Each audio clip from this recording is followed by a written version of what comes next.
What Really Happened with your host, Mike Rivero, because World War III is a really bad idea. Here is your host, Michael Rivero. And aloha, America. Welcome to our show today. It's Tuesday, September 27th, 2016, getting into the week here. We have a lot of stuff to talk about today. The phone lines are open, 800-313-9443. That's 800-313-9443. Mike is sitting in our control room, twiddling the dials and keeping us out of trouble and ready to answer the phone when you call on in. Obviously, the big news today is looking back at last night's debate.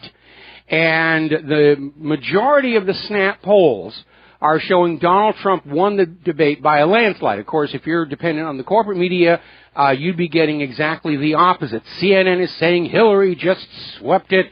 NBC is saying Hillary swept it. But again, nobody's really trusting the corporate media these days, and with good reason. And the other online polls not connected with the corporate media are telling a very, very different story. ABC's own live poll had Donald Trump at 55%, and well, actually it was a who you're voting for after the debate. Donald Trump 55%, Hillary Clinton 10%. She got beat out by both Jill Stein and Gary Johnson. Over at CNBC, they had a poll, who won the first presidential debate? Hillary 33%, Trump 67%. Another one over at Time, Hillary 45%, Trump 55%.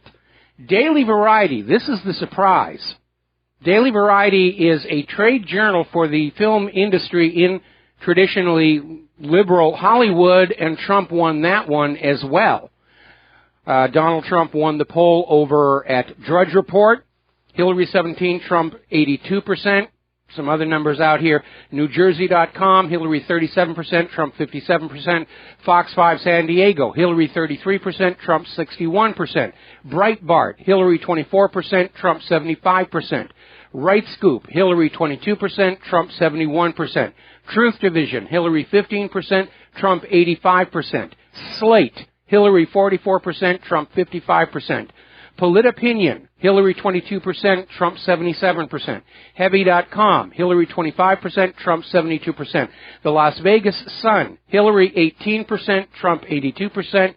Fortune Magazine, Hillary 44%, Trump 56%.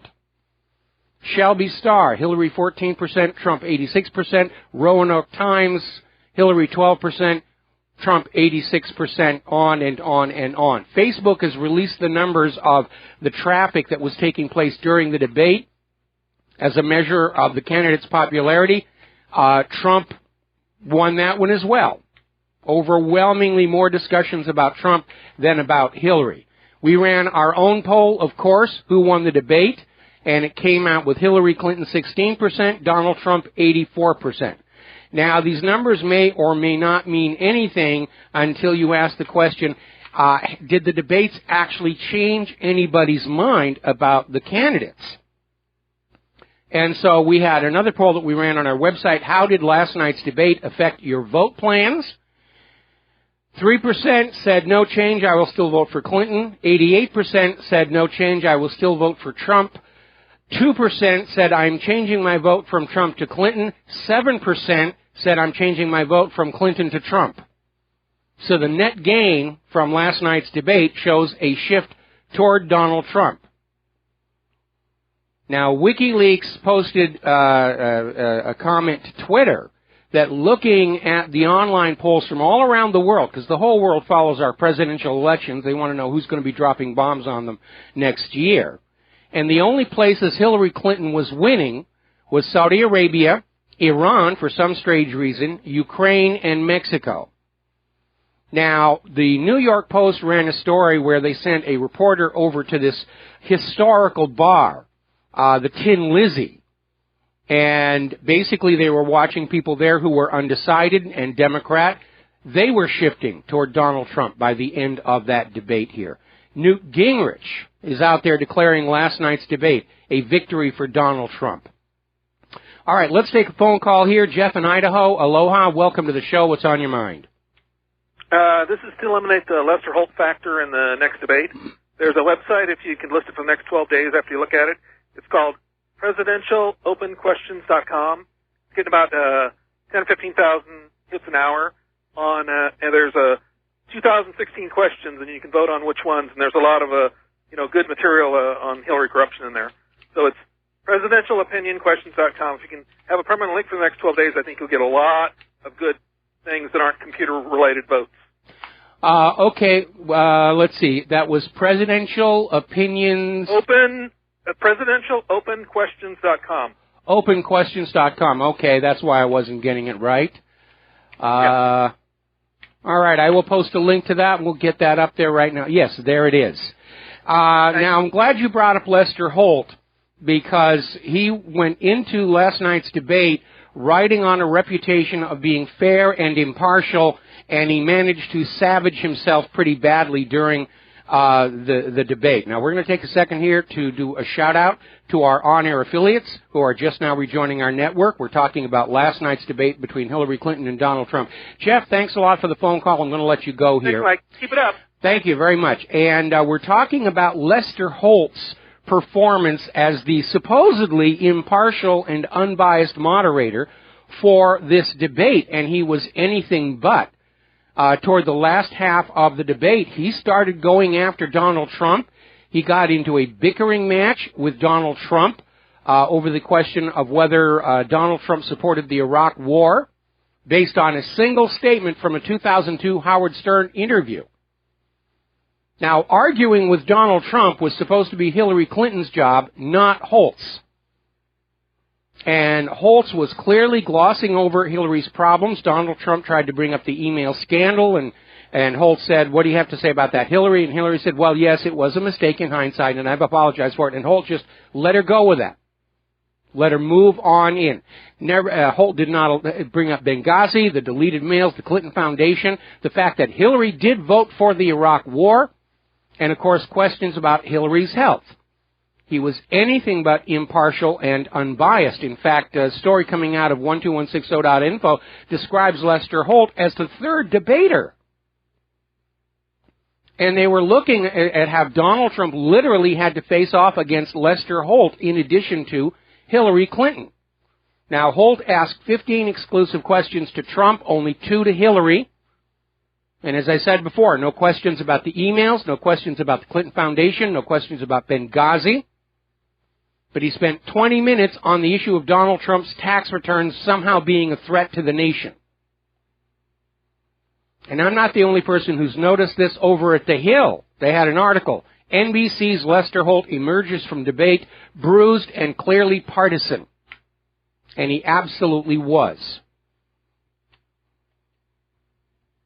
Now, Donald Trump called out Hillary on the fact that the U.S., specifically Obama and Hillary Clinton, created ISIS, and Lester Holt immediately changed the topic to protect Hillary Clinton.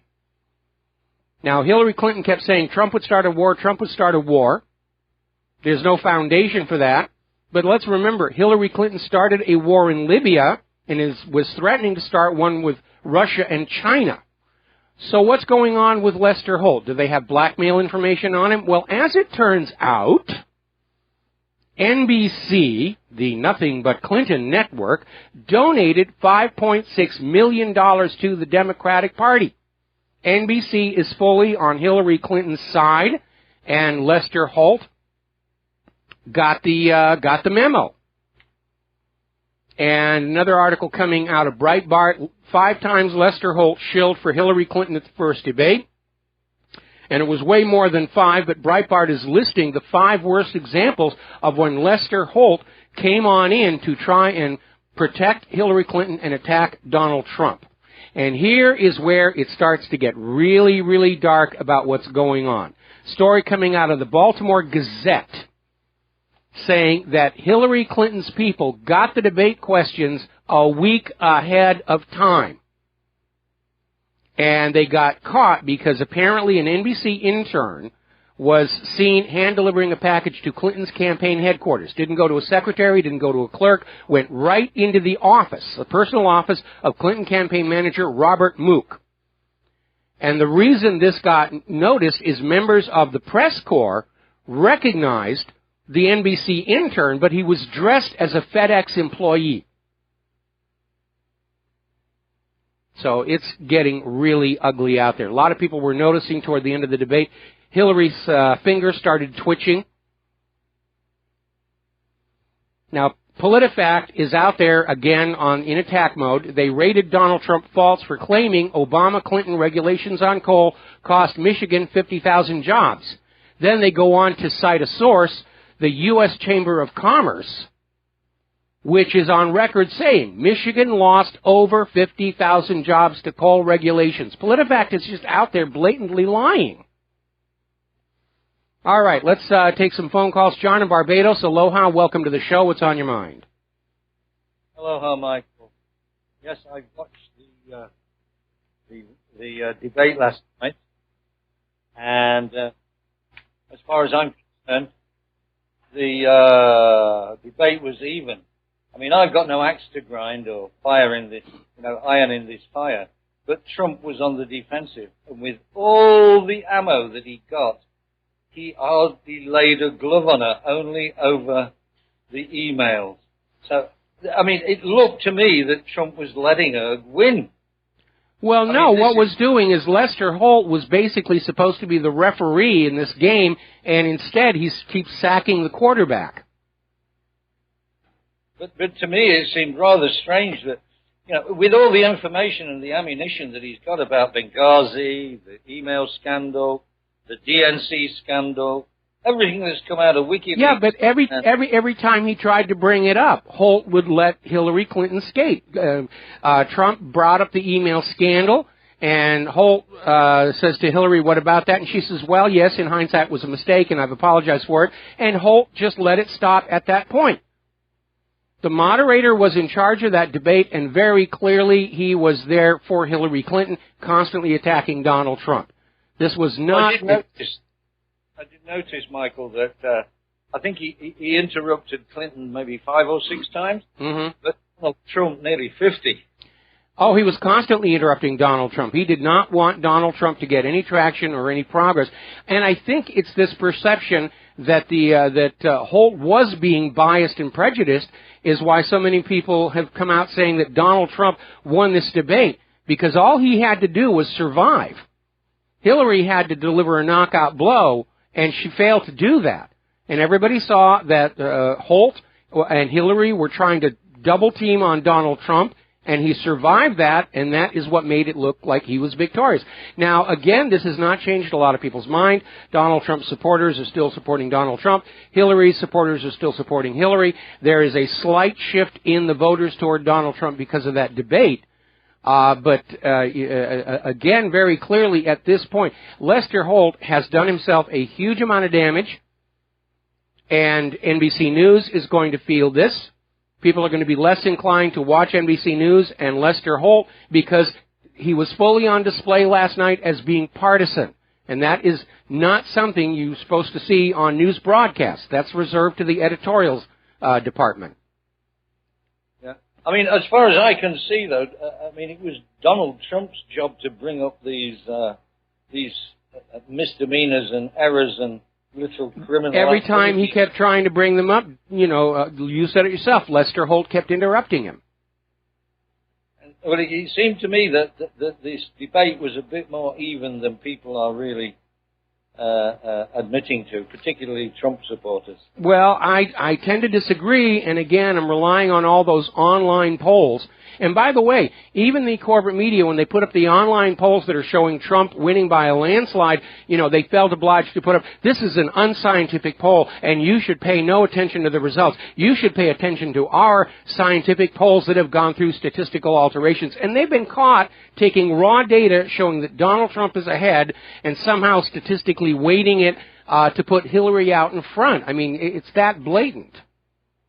Well, I think we know that the corporate media are, heavily polling Clinton supporters and hardly polling at all any of the Trump supporters. They're overpolling Democrats. They're overpolling women. They're overpolling blacks and Hispanics. It's not a representative sample. They're basically push polling to get the numbers they want. Well, I was looking to see fireworks, and really all we got was a damp squid. Well, the only fireworks are going to come from Donald Trump, but again, he was up against two opponents, Hillary Clinton and Lester Holt. And I don't know who's sponsoring the next two debates, but Donald Trump needs to get more aggressive. He's got to stop being a gentleman here, because he's up against... That's exactly. Yeah. And less defense, more attack, because the only way to win is to attack. Defending is not good enough. No, it really isn't. And the other issue, of course, a lot of people are saying that he should have gotten harder, not just on Hillary Clinton, but on the Federal Reserve. The attacks need to go deeper. That's an issue the American people are well aware of. The Federal Reserve, that private central bank, is the author of all the misery we are suffering right now, and Trump should have gone after them harder. And quite probably he's going to learn from his experience last night, and we're going to see him get more aggressive. But if all of these debates are set up to support Hillary and harm Donald Trump, it's an uphill battle. This is the establishment, the narcocracy, fighting for its very survival, fighting to maintain control over you, fighting to maintain access to your wallets, fighting to maintain access to your children, to fight in their wars of conquest. And you know what they say, all's fair in love and war, which is a contemptible lie, I think. But Donald Trump definitely needs to get a little more aggressive. Anyway, John, I'm going to let you go. Talking about war, Michael. Okay, John, hang on. I need to let you go because for some reason your sound level is fading in and fading out. We've got a bad connection. So, and we got full phone lines, and I need to get everybody their fair turn here. So, John, thank you for the call. We're going to let you go and switch to Steve in California. Aloha, Steve. Welcome to the show. What's on your mind? Well, I'm looking at a website right now called conservativedailypost.com, and it shows an earpiece in the left ear of Hillary Clinton, but that's not what I called on. But, if that's true, and she really is wearing an earpiece, he needs to call that out and say, who am I really debating here with that earpiece? Am I debating you, or am I debating somebody up in the balcony feeding you answers? But, I wanted to mention the fallacy that started off the whole debates with Lester Holt. He opened up the debates talking about job growth in the last 5 years. Geez, Hello? Yeah, I'm still here. Okay, you kind of there seems to be something going on with our phone system today, or maybe the connection from RBN to me, but we're having some difficulty with that. And Hillary kept going on out about how Donald Trump inherited his wealth, and she started out the daughter of a guy who was dyeing fabric. She doesn't mention her father owned the company, by the way. She had a privileged background. I remember thrown around by both parties saying 25 million jobs they want to bring back to the United States. I mean, somebody's not doing their homework. If there's 92 to 94 million people out of work, 25 million jobs back to the United States is a good start. But it's going to be completely offset by this flood of refugees and immigrants that are coming in. 69 million jobs are still then vacant. I mean, we need those jobs back. Yes, so we do. We're not touching on that at all. I thought that was crazy. Well, no, Donald Trump did touch on that. He talked about the need to incentivize manufacturing to return to this country, and he's absolutely right there. And, of course, Hillary turned around and said, well, you're just giving tax cuts to the rich here to bribe them to come on back in here. And what Trump really should have said at that point is the tax policies of the previous administration are what are sending manufacturing to other countries. And you cannot run an economy without having actual products to sell. But Hillary and her Wall Street buddies, they think that if they just take a whole bunch of money and shake it back and forth, it's just going to magically grow in their hands. And as long as they have control of those printing presses and computers, that's exactly what they're making happen. But that makes them richer, but it's no good for the country as a whole. Okay? Yeah. Hey, one quick question to you, Michael. If he can bring back manufacturing to the United States, which I'm wholeheartedly about, I say that's great. The reason a lot of these industries left were because of union demands and all those problems with unions and EPA and other standards, and they got that cheap labor. I mean, how are we going to...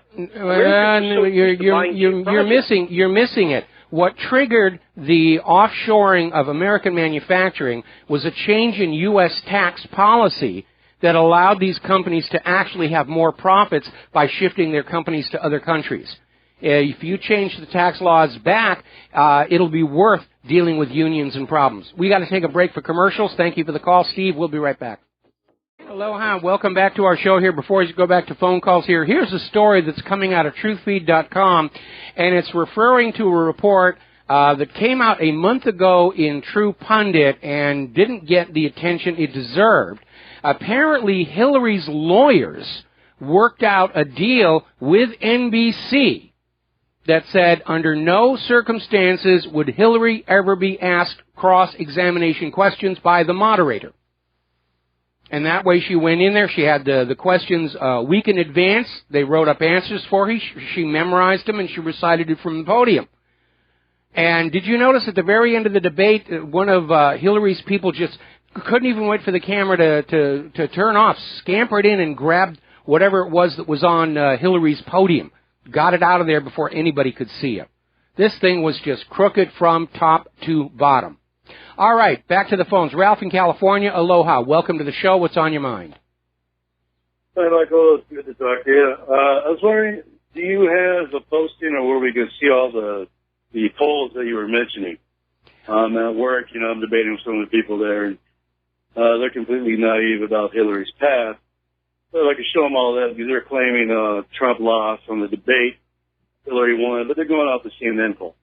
So if you could show me that, or do you have it listed on your website? Well, I don't have it listed on the website, but, you can simply do a Google search for it, which is what I did, and go to all these places where it's showing Donald Trump won. And don't forget, if you're talking to somebody who's out there saying Hillary won, it's probably one of her hired shills from Correct the Record, and under no circumstances would they ever admit that Donald Trump won last night. You're completely wasting your time, and that's what they're paid to do, to get you to waste your time arguing endlessly with them so that you're not out there talking to people who are willing to listen to the facts and look at the actual record. Don't get suckered into these pointless arguments. That's what these people are paid to do. Oh, agreed. One thing, though, I noticed Trump did elaborate too much on, I think, was when they accused him still being agreeing for the Iraq war.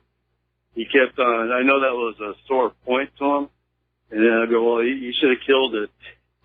Well, the funny thing is they were picking one comment made on a 2002 interview with Howard Stern where Trump didn't say I'm in favor of it so much as he said, well, maybe. I'm undecided.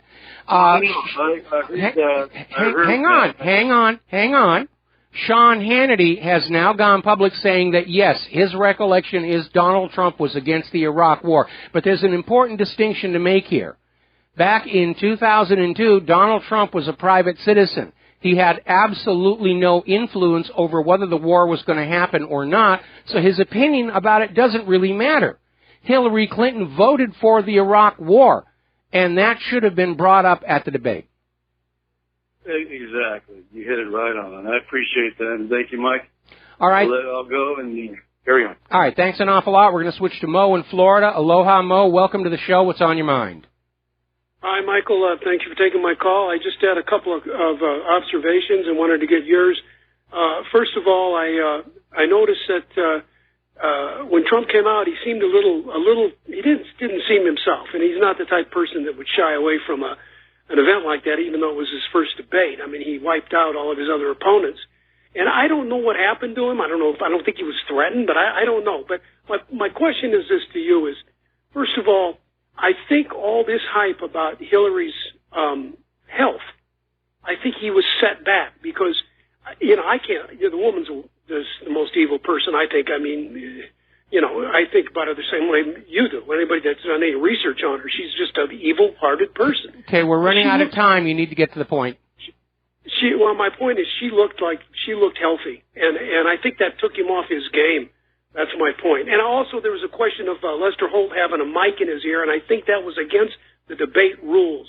So I'll get your comments on that. Well, it's not against the rules for Lester Holt to have an earpiece in his ear. And remember, yesterday, somebody actually asked the Federal Elections Commission if it's against the rules for the candidates to have an earpiece feeding them information, and the FEC wouldn't say one way or the other. And Hillary had a hairstyle that showed her ears, but that doesn't rule out a bone conductance transducer at the base of the skull. So she could have still been cheating that way. And let's face it, this is a woman who's going to cheat every single way that she can. Okay. All right. That's good information. I'll cover that as soon as we come back from the commercial. Mo, thank you very much for the phone call. Aloha, America. Welcome back to our show. And before we head back to the phones here, some very alert listeners are already sending in email pointers to articles that do have collections of all these poll results. This is for the guy who called in and said needs ammunition to talk to the brain dead who still are out there convinced Hillary Clinton is winning because CNN told them that. CNN told you Saddam Hussein had nuclear weapons. CNN told you Assad was gassing his own people with sarin. Why are you even wasting any time with CNN? But we put them up there. One of them is from the Conservative Treehouse, and we just put up another article that came out of Daily Mail UK, which has the whole list of all these online poll results. So it's out there, and Rents.com has a bunch of them on his front page as well. So it's all very, very easy to find. Donald Trump won last night's debate. Get over it, Hillary. By the way, speaking of Hillary, remember during her FBI interview and she said she couldn't remember various things about the emails like 39 times. She said, I can't remember things like whether she'd ever had the classified training, the training to handle classified documents, which, by the way, is mandatory. But she couldn't remember if she'd ever had that. And yet she claims to be able to remember every single thing Donald Trump has ever said accurately. There's a major, major disconnect on that one. All right, phone call. Bob in Colorado. Aloha. Welcome to the show. What's on your mind? Aloha, Mike. I wanted to bring this point up and then I'll hang up. In reference to your earlier caller, Alex Jones today had someone call in. I don't know if he was a media guy or a graphics guy, but he found a YouTube video that showed Lester Holt with his earpiece, and when they looked into the regulations, supposedly it was finalized that no commentator or the two candidates were allowed to have any earpieces. Oh, really? Well, so imagine my shock. That's correct. And when I heard that, the guy immediately, Alex, I think he went to a commercial, and then he showed it, or then he was doing his video thing like you do, and he brought it up and kept going back and forth, and Lester Holt, yeah, I can hear you. Yeah, okay. What was that again? And they show the whole thing. It's YouTube, Hillary versus Trump, NBC, and it's like the very beginning. So I just want to let that out there, because I'll tell you what, if they prove this is an absolute travesty to our country. Have a good one, Mike. All right, thanks an awful lot. I mean, we all know this was a joke. Okay, an NBC intern dressed as a FedEx employee delivered the debate questions to Hillary's campaign manager a week before the debate. Hillary's lawyers had worked out a deal with NBC that there would be no cross-examination questions, so she could just work from a memorized list and have these very generalized answers ready to go, and nobody would question her on any of the claims she made. Lester Holt was constantly on the attack against Donald Trump. He never questioned Hillary on any of the misstatements she made, and she made a bunch of them. All right, back to the phones. Mike in South Carolina. Aloha. Welcome to the show. What's on your mind? Aloha. Your last caller was 100% accurate. That's what I was calling in on. This was last breaking information about 2 hours ago. And in fact, the rules said that nobody could have any earpiece in monitoring communications. Lester Holt was not supposed to have that on there. But this is interesting, too. There was no opinion given about the candidates, so that was left open. So that's the two things that are definitely there on the table. Now, everybody knows about Hilda Beast. She doesn't stand a chance. She lies, she steals, and murders to get what she wants. My biggest concern this last week, Michael, is when Trump actually met with Netanyahu, the biggest Jewish piece of nonsense scum on this earth. I hope Vladimir Putin hears this. I hope he invites Trump for a nice little rendezvous on the weekend so they can start discussing how they're going to do away with Israel. Well, I don't think they're going to be talking about that, but some of Trump's people have already been in communication with the Russian government, and Hillary's people are trying to sic the FBI on Donald Trump for violating the Logan Act, even though all they've done is talk about what might happen if Trump becomes president, which is a legitimate area of discussion. But Hillary's people are screaming he's messing with foreign policy, that's a violation of the Logan Act, and you've got to arrest him and take him away. Thank you for bringing up the Logan Act. That's exactly what I was referring to. Okay, good luck. Keep up the good work. Adios. All right, thanks an awful lot. We're going to switch over to Clinton, Las Vegas. Aloha. Welcome to the show. What's on your mind? Yeah, he needs to remind about that remark he made on Howard Stern that he was just going off information that everybody else was. Hillary was the one with the inside scoop. That's a very good point. That's a very, very good point. Donald Trump may have actually been suckered in by this story that Saddam Hussein had nuclear weapons. Yeah, and Hillary knew the truth, and then she turned around. She said she made a mistake by voting for it, but how did she learn from her mistake? She went in and bushwhacked Gaddafi. So, no, I don't buy any of that, but I would do want to, Larry Nichols, he's been on Jeff Riss and Alex Jones. I think you've had him on once, too. Yes. He says that, about the comment Hillary made last night, my father owned a drapery store and all that, and I was raised a poor black child and all that. And, Larry Nichols, poor black child in my eye, her dad and Rockowski, they took over the Chicago mob when they locked up Al Capone. And her dad was a gangster. I'm not at all surprised. I'm not at all surprised. And like I've been saying all along, what we've been seeing in this country for the last 30 years is a replay of the corruption that attended Prohibition, where those who trafficked in illicit substances had enough money to buy and bribe their way to the highest levels of the U.S. government, and that's exactly what's happened here. The Clintons... One more thing. Okay. One more thing. That thing she had on her back, on the next debate, when he goes and pats her on the back, if she's wearing anything, he has to call her out on it before the debate even starts. Well, that's a very dangerous situation because I've been looking at the photos of the obvious items underneath Hillary's outfit, and in addition to the possibility of a receiver and a bone conductance transducer, there's another possibility. She did succeed in standing for 90 minutes, but she could be in some form of body brace as well. And if Trump were to call out Clinton on that, then Hillary would garner sympathy from that. We need to know what's going on there. What Trump needs to do is have some radio experts with him scanning frequencies for these feeder mics and then jamming them. That's what he needs to do. That'd make a good iPhone app. Well, we don't know what frequencies they're working on, and cell phone frequencies are rather limited. It's actually a very narrow segment of the band. Okay. Thanks, Mike. All right. Thanks an awful lot here, and we're going to go to Mike in Fort Lauderdale. Aloha. Welcome to the show. What's on your mind? Hey, sir. Yeah.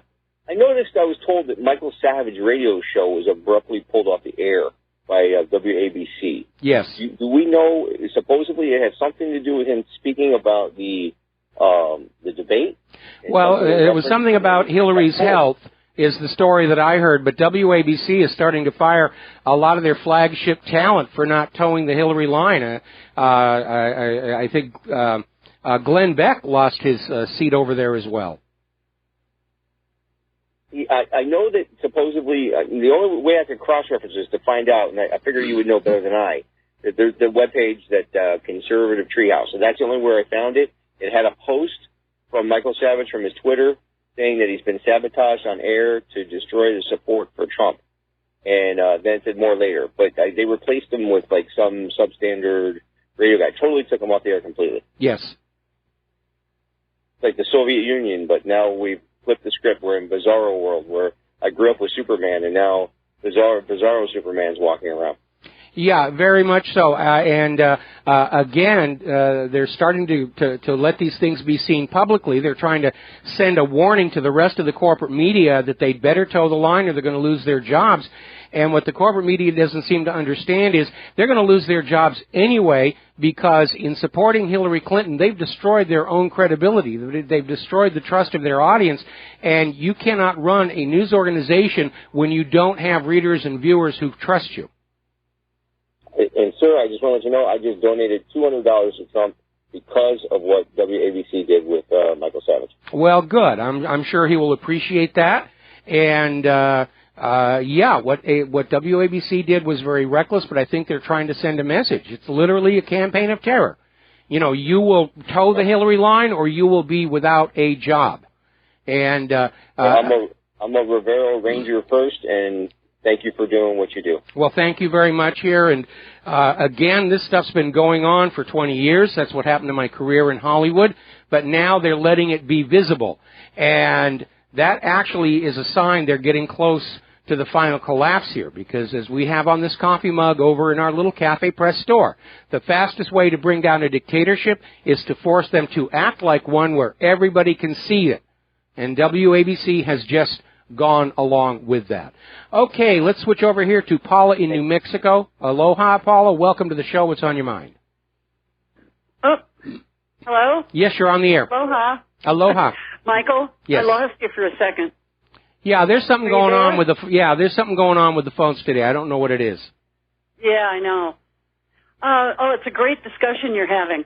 I just wanted to throw one thing in. When people say so-and-so won or so-and-so won, I think that the criteria for some people is different than others. I think there's a big faction of people that their criteria is how slick the candidate came across, and then there's us who are looking for honesty, integrity, discussing real issues. So when they say so-and-so won, Hillary won or he won, on what criteria was my thinking? Well, I think everybody has different criteria. Again, I think a lot of people see Trump as having emerged victorious merely for surviving, being double-teamed by Hillary Clinton and Lester Holt. Other people have different criteria. One of the issues that Hillary is having to deal with is that she doesn't come across as likable. I mean, looking at Hillary on the stage, and yes, she may be healthy and the rest of it, but she comes across like the old maiden aunt that you go out of your way to not meet during the family reunions. People just instinctively do not like her, and that's working against her. Yeah, that's true. Very true. Well, you're having a good discussion, so I'll let you go. All right, thanks an awful lot here, and we're going to switch over to Mark in North Carolina. Aloha, Mark. Welcome to the show. What's on your mind? Hey, Mike.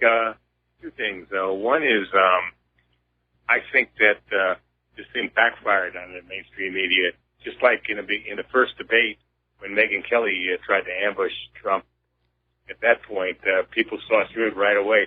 I was checking Facebook and Twitter at the time, and people saw through that right away. And the same thing here. They see what Lester Holt did.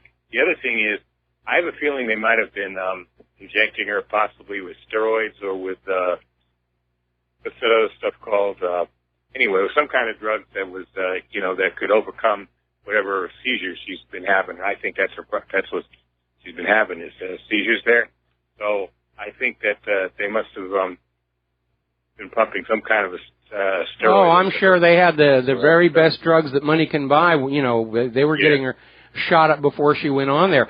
But again, between the Hillary campaign getting the questions a week ahead of time, their arrangement with NBC that there's no cross-examination. She put on a masterful performance of reciting her lines, but once it started getting into some back and forth between Trump and Hillary Clinton, that's when Lester Holt had to step in and act as her bodyguard. And it started getting ugly about halfway through, and during the second half of that whole debate, Lester Holt metaphorically put himself between Hillary Clinton and Donald Trump in order to protect Hillary Clinton. Yeah, well, that's what Trump really, what I think he should have done is he should have just started attacking Holt. Even Newt Gingrich was saying that because he did that in the 2012 debate. Not Holt. Yeah, no, Trump has come on out and said it's very obvious that that the moderator was biased, and there isn't anybody who can look at what Lester Holt did last night and counter that. He made it very, very obvious. Even the industry journals are all saying, yeah, his credibility is shot. His whole thing about being impartial and everything, that's gone. It's gone forever. It's not ever going to come back. Well, what Trump has to do is for the next debate there with Anderson, with the robber baron's heir there, Anderson Cooper. What he's got to do with Cooper is he's got to make it clear that he's going to go after Cooper as well as Mr. Slick Willie if Cooper starts taking it. And Cooper's going to do that. He's going to, the man is partisan. The man is no good. I don't know if he's actually part of the CIA like, probably. All the top commentators have been recruited by CIA.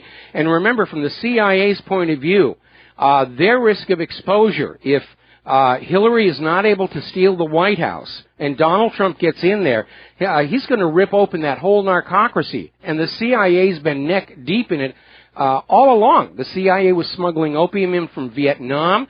They were smuggling cocaine up from Central America during Iran-Contra. They're smuggling opium again from Afghanistan. The biggest drug smuggler in the country is the country, and that's what they're trying to protect. And let's not forget something else, too.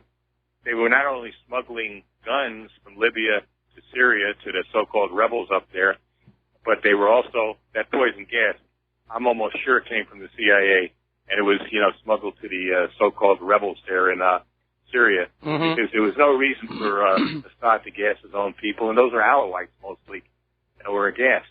So there was absolutely no reason for him to have done that, and that smells like the CIA, and we've got to look at it like this. We've got to get rid of the CIA.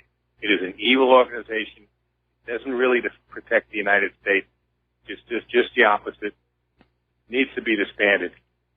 When the CIA was first being formed as a peacetime version of the OSS, Wild Bill Donovan said, it's a danger. Harry Truman said exactly the same thing. There may be a need for this agency, but it could become a Frankenstein's monster. And it has. CIA, NSA, FBI, they're all operating outside the law and like they're in charge. We got to take a break for commercials. Back with more phone calls after these few words. And aloha, America. Welcome back to the show here. And before we go back to the phones here, breaking news story over at the Clinton News Network, how they got their poll results that showed Hillary won the debate. They sampled almost twice as many Democrats as Republicans. 41% Democrats, 26% Republicans. That's how they got the numbers they wanted to get. All right, back to the phones. George in Texas, aloha. Welcome to the show. What's on your mind?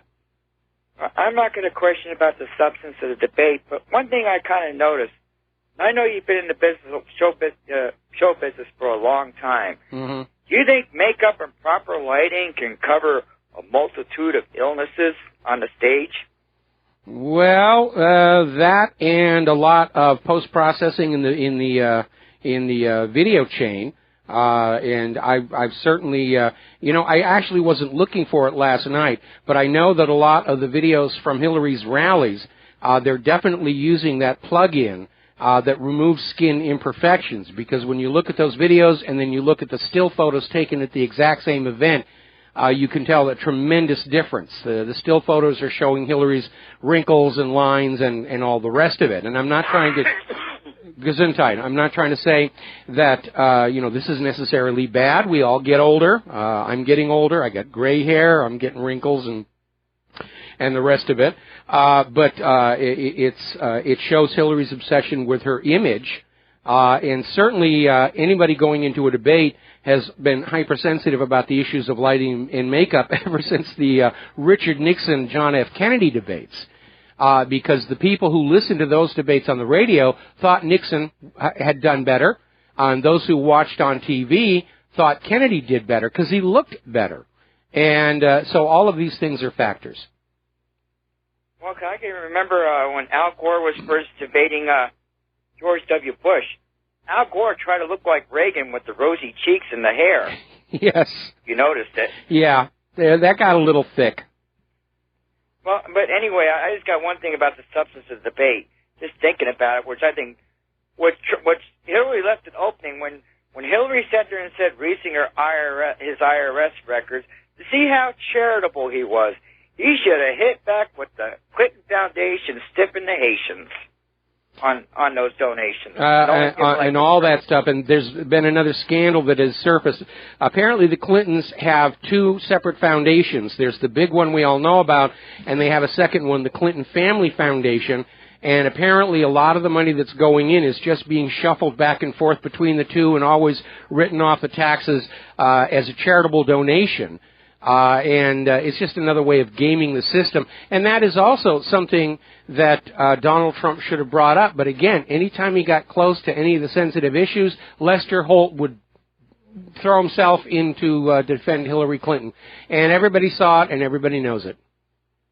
Well, anyway, I know it's getting to the top of the hour. Have a good day, Mike. All right, thanks an awful lot. Your timing is absolutely perfect. We've got to take a break for our top of the hour identification, and we'll be right back. And aloha, America. Welcome back to our show, hour number 2. The phone lines are open, 800-313-9443. And I think we're still waiting on Jim in New York. Aloha. Welcome to the show. What's on your mind?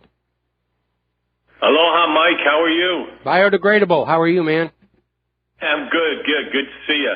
Hey, speaking about the debate, I don't know if you caught that at one Trump rally, there was the ex-president of the Haitian Senate that confronted him in the rally and told him about the Clintons trying to bribe him. Yes, and he had all the records. Yeah, I don't know why he didn't bring that up. That is like a home run. Again, the debate set the segments of discussion, and Lester did not allow Donald Trump to wander too far afield. Remember, the corporate media isn't just protecting Hillary Clinton. They're protecting the narcocracy as a whole. And that's why they're going to such extreme measures. By the way, I just got an email from somebody saying that in point of fact, the moderator was allowed to have a headphone, which makes sense to me in live TV. You know, he's getting instructions from the director in the control room, keeping him on time and everything. So I think that was a tempest in a teapot, so to speak. Anything else you want to share with us? Just that I thought Trump was holding back last night. I don't think he wanted to appear too aggressive. He was, but everybody, he was out there saying that he chose not to bring up the issue of Bill Clinton's lovers because Chelsea was in the audience. And you know the old adage, nice guys finish last. And Trump can't afford to be nice anymore. Hillary Clinton and her people would never cut him that kind of slack. Every time Donald Trump's daughter goes out, the media is screaming about her father's record with women. When Chelsea Clinton goes out, nobody dares mention Bill Clinton's sexual assaults or how Hillary Clinton destroyed those women. That's how biased the media is. Oh, the media has to go. Well, it has to be reformed. And the new media has to step in. Well, that's what we're working toward. You need to understand. And we're getting there. You need to understand. Anytime you have organized crime that is making money through drugs or the rest of it, drugs in this case, they will invest their money in legitimate businesses, such as the corporate media. And they're in a position to then call on down and say, this is what you'll report and this is what you will do. When I'm talking about a narcocracy, I'm talking about a drug money corruption network that spans the entire nation, all levels of the government, the corporate media, Wall Street. Look how much fraud they've been caught doing. We've become a criminal society with criminal leaders. And it's got to stop. And you know what the elitist God is? Well, you know what the elitists have as their God? Enlighten us. G for gold, O for oil, D for drugs. I like that. That's good. There's a graphic in there somewhere. All right, well, listen, thank you very much for the phone call. We're going to let you go. The phone lines are clear now. I'm going to get back to some actual news here. A lot of people still talking about FBI Director James Comey And the very obvious way that he let Hillary Clinton skate on felony violations of Title 18 on this flimsy excuse that he couldn't find evidence she intended to do wrong. But if you read Title 18, specifically Section 793, intent is not required. It says quite clearly, exposure of national security secrets through negligence can get you 10 years in prison and be banned from ever holding public office ever again. It's a serious, serious matter. And either FBI Director James Comey is not familiar with the law, because remember, he got that job with no prior law enforcement experience, or he's just hoping that you won't take the time to read Title 18 for yourself. And now we know that Comey and Loretta Lynch and the Clintons are all tied together through the HSBC drug money laundering scandal. And now it turns out that looking at James Comey's professional history and relationships, he's entrenched in that big money cronyism culture. He's received millions from the Clinton Foundation. He's on their corporate partners board. His brother works for the law firm that does the Clinton Foundation taxes. It's all one big, gigantic, corrupt clique. Remember when you were in high school, there was always that bunch of the rich kids who got away with everything? Our government has become just like that, only with nuclear weapons.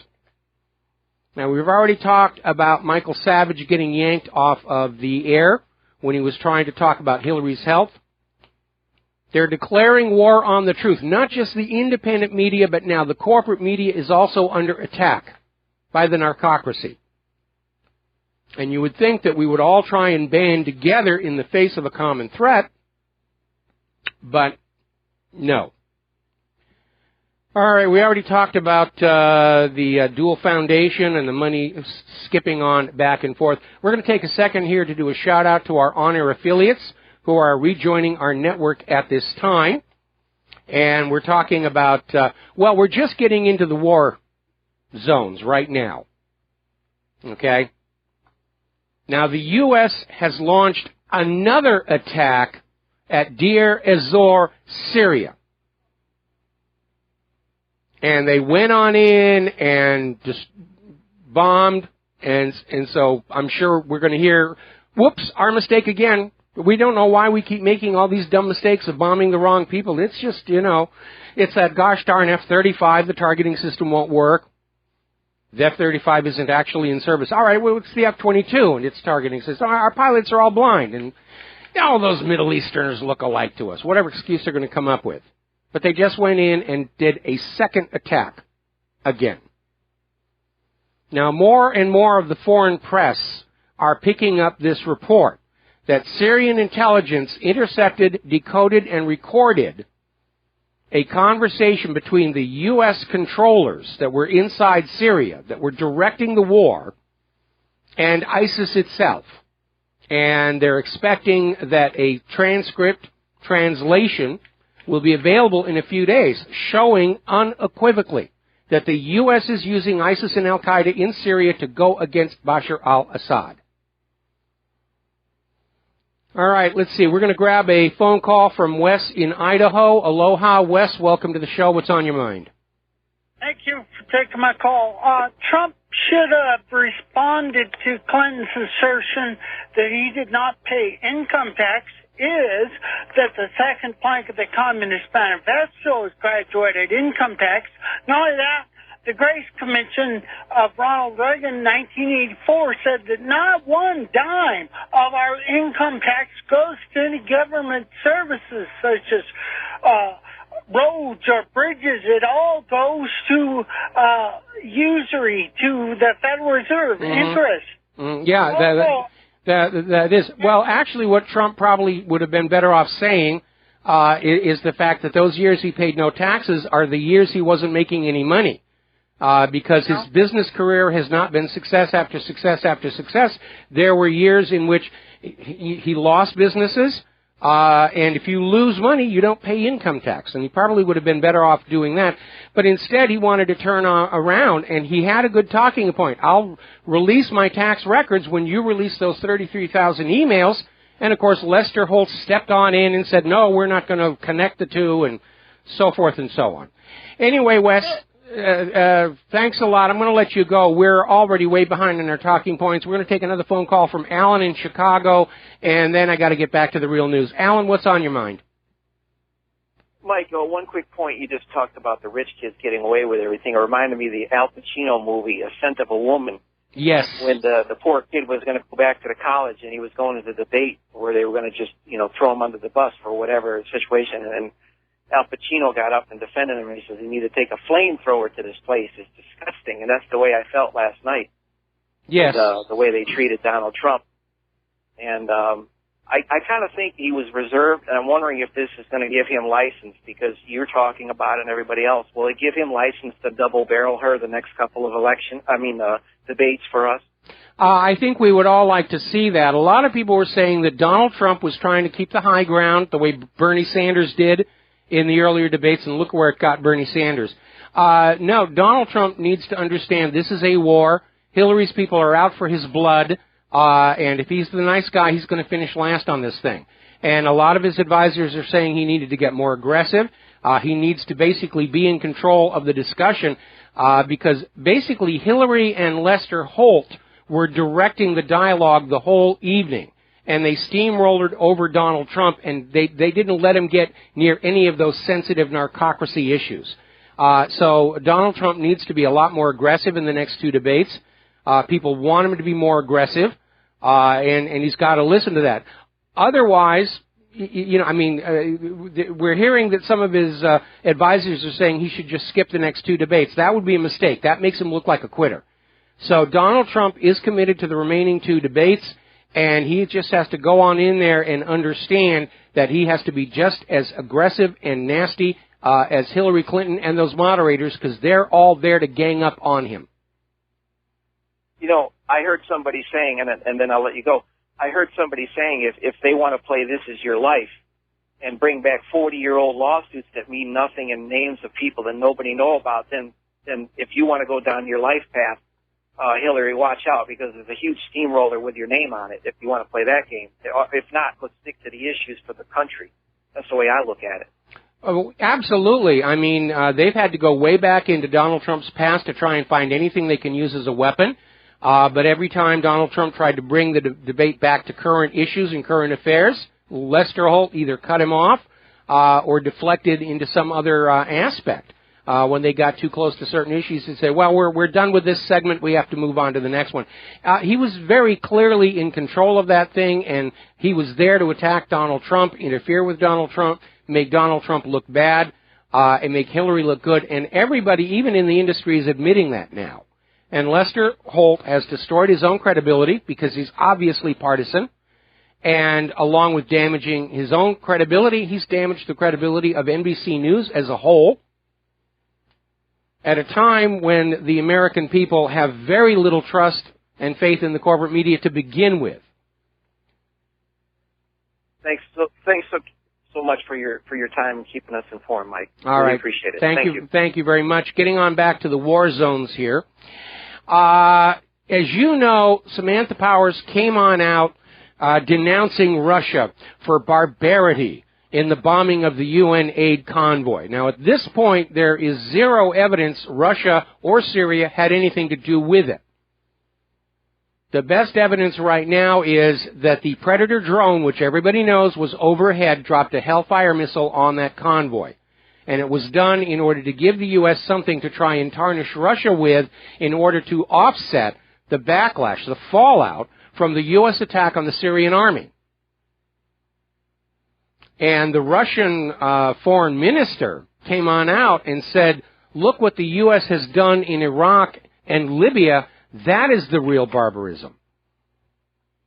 Kind of pot, kettle black kind of mentality going on over there.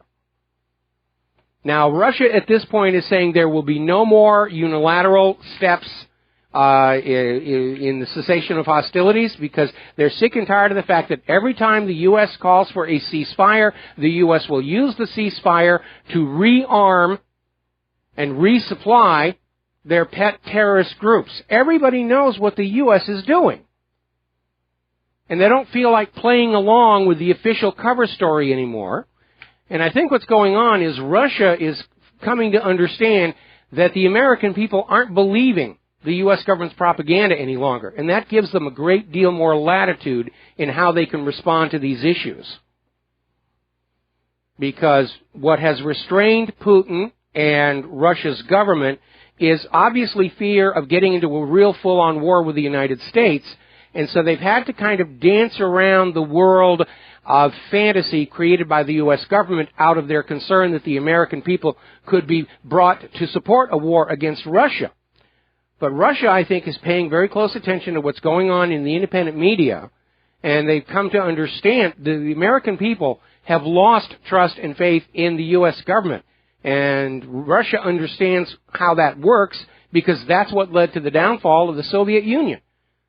The Russian people, using fax machines, started to inform and educate each other as to what was really going on, and it reached a point where the Soviet citizens said, we're just not going to pay attention to the government anymore. We're going to ignore Pravda, we're going to ignore Izvestia, and the whole thing came crashing down. And that's the direction I think the U.S. government is headed right now. And if Russia is in agreement, then they can afford to go into the United Nations and saying, all of this talk about you're there in Syria to get ISIS and Al-Qaeda, we all know it's a joke. We all know it's a cover story. And we're not going to buy your bovine excrement anymore. We're not going to play along out of politeness. We know that every time you call for a ceasefire, you use that ceasefire to rearm and resupply those terrorists who are working as U.S. proxies against Bashar al-Assad. Now, the situation is still showing signs of escalation. The U.S. does not want to give up in Syria. They still dream of an eventual war against Iran. They dream of a global new world order that they will be a significant part of. And they're still trying to pull in other nations and get them ensnared in Syria as well. What they're doing is they're replaying Charlie Wilson's War. Now, if you haven't seen that movie, it's definitely worth looking at. Tom Hanks plays Charlie Wilson. Now, the film is very much sanitized as to what was really going on and why the Soviet Union went into Afghanistan, because they went in response to American provocations. But basically, the whole story of Charlie Wilson's War was going on out to third-party countries and getting them to send weapons to the Afghan rebels so that the U.S. could maintain plausible deniability. And they're playing that same game all over again in Syria, only this time nobody is buying it. So Russia is now pulling together their new coalition on Syria to match the escalation by the United States. Now, a German magazine, Focus, has reported that al-Nusra is getting their missiles directly from the United States government. This prompted a response from the State Department about, us arming al-Nusra? What a silly idea. Whatever put that notion into your head? And then they kind of had to back off and say, but some of our allies that we're giving weapons to, they may be giving those weapons to al-Nusra. Again, Charlie Wilson's War. And followed up by saying that wealthy Gulf states might be willing to arm the Syrian rebels to get the Russians to back down. See, it's all Russia's fault. They came in and messed around with our scam, and we have to get them out. And then a YouTube video has surfaced in which al-Nusra admits the United States government is, in fact, supporting them. And then they go on to complain it isn't enough. If you want us to go and get Bashar al-Assad, you have to give us more than you already have. And I'm sure the response from Washington, D.C. is, we don't have any more to give you. We just gave $38 billion to Israel. You think the American people are made of money where we can just buy more of this stuff? It is coming apart, and I'm not the only one saying so. Russia Insider has an article. Obama's imperial Mideast policy has unraveled. And they're basically saying that, with the exception of some establishment of a Kurdistan, virtually every aspect of the Middle East policy is coming apart. The Saudi-led coalition has launched another attack into Yemen on behalf of their American masters. This one hit a hospital and killed 19 people. Plus, whoever else was dependent on that hospital for life-saving care is probably going to be dying off in the very, very near future. Story out of Investment Watch blog. U.S. government desperate in the Middle East and moving closer to creating a major event. What major event may be telegraphed by this story that came on out from the Jewish Times about how the shooter who injured 9 people in a Houston neighborhood was wearing Nazi regalia. Wag the Nazis! Wag the Nazis! And every time they drag out the Nazis, it means Israel's about to do something really nasty, and they're trying to build their political cover. Oh, yes, we bombed the people of Gaza because of Hitler. See, we have a good reason to drop bombs on people today because of something that happened long before you were all born. We got to take a break for commercials. We'll be right back. We got callers waiting on the line. Stay tuned. And aloha, America. Welcome back to our show here, and we're going to go right to the phones. Karen in Maryland, aloha. Welcome to the show. What's on your mind? Okay, I know it's me when I hear the static sound. Hi, this will be quick.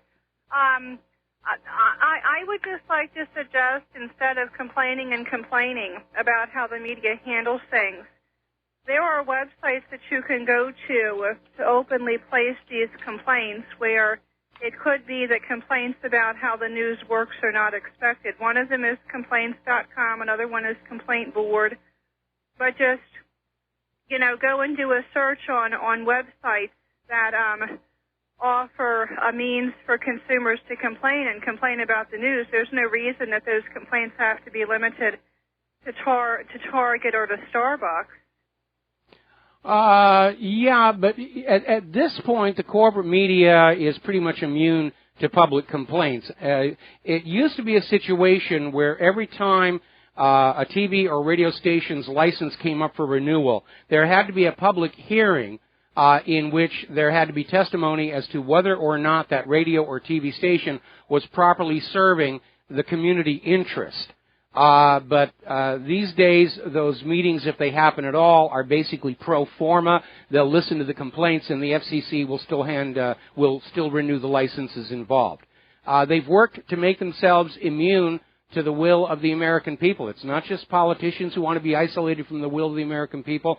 It's also corporations in general, including the media corporations. Okay, well, I thought I would make this suggestion. Thank you. You're welcome. And the corporations and media and the government will only see the error of their ways when they're really becoming afraid of the American people again. And they ought to be, and I'm not issuing that as a threat. But if they push much harder, there's going to be a real violent uprising in this country. And maybe we can't get at the government that is well protected, but we certainly know where all those local radio and TV stations are, don't we? And I'm not encouraging any kind of violence. But more and more, it looks like violence is coming, and I can't stop it.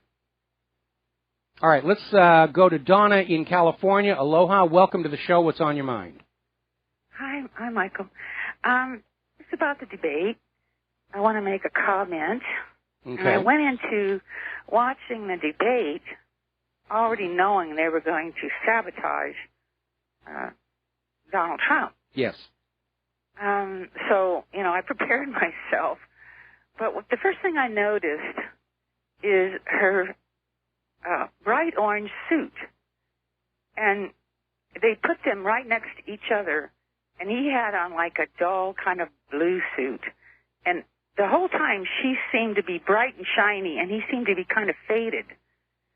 That's what I observed. My point of view there is I don't think that was done by accident. Well, Donald Trump cannot wear a Day-Glo orange three-piece suit. He was in navy blue.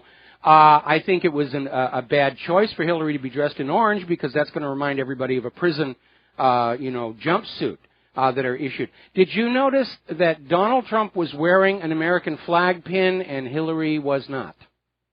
Yes. Okay, just a little fashion faux pas on her side. But Hillary wants to stand out. She's always dressing in very, very bright colors because she wants to be seen and noticed. I think when Shakespeare came out with his line, "Vanity, thy name is woman," he was probably talking about Hillary Clinton, even though he never got a chance to meet her. Okay, thank you. All right, thanks an awful lot. We're going to let you go here. It's time for your daily dose of Booga Booga. And we are getting this courtesy of Russia Today. According to the European Union counterterrorism chief, ISIS may strike Europe with car bomb and chemical attacks, so you should all be afraid and be prepared to support the war against ISIS with your money and life and limb of your children here. And so they're pushing that whole terrorism thing. And by the way, how's that refugee thing working out for you? They talk about the threat of terrorism and they won't close those borders. Now, over at Investment Watch blog, they've noticed that every time there's another terrorist attack, the military-industrial complex stocks soar higher because they know they're all false flags leading to war. Got to take a break for commercials. We'll be right back. And aloha, America. Welcome back to our show. We're going to go back to the phones. Keith in Montana. Aloha, Keith. Welcome to the show. What's on your mind? Well, Mike, I actually had one main issue here, but I only saw two things from Trump last night, and a friend of mine on Twitter forced me. The one, because I didn't like okay. That would be akin to me going over to your house in Hawaii there and taking all your computer stuff when you show up, not having anything, And the other thing was harping on Iran again about, this is the Persian Empire. It's always been strong, and they're the ones that are helping out in Iraq and also in Syria. Of course they're cleaning up all that filth over there that Hillary started. Now, Hillary's terrible misquote last night, I don't know if anyone caught, when she started talking about the SOFA agreement with Iraq that George Bush signed in, 2008, and was to be implemented on December 31st, 2011. The reason why the U.S. troops were out was because the Iraqi government wanted to be able to prosecute U.S. soldiers for war crimes and stuff. Yes. And that was a terrible misquote. Okay, Keith. We seem to be having an issue where Mike, is Keith sounding okay to you in the control room? He's a little fuzzy, but he's all right. Okay, because he's fading out completely over here, and I don't know why. Oh, is this any better, Mike? Yeah, that's a little better. All right, well, Verizon is.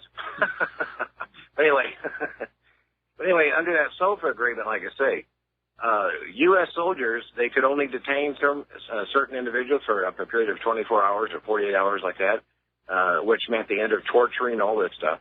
And then the other thing was to give them a blanket thing to go out and commit war crimes, shooting people on the streets and stuff. And the Iraqi government, the newly formed Iraqi government, said no. And that's why the U.S. troops were pulled out as a stay-behind force, I guess you call it. Yes. So that was a terrible misquote that Hillary said as far as that SOFA agreement with Iraq. Well, considering that Lester Holt was there challenging everything that Donald Trump said, acting like a real-time fact-checker on Donald Trump. He should have called it the same thing on Hillary. But Hillary made a lot of misstatements. She denied calling the Trans-Pacific Partnership the gold standard of trade deals, and it's on record that she did, in fact, say that. And there's a number of articles that are all over the independent media today pointing out all the things that Hillary Clinton said that are just flat out not true.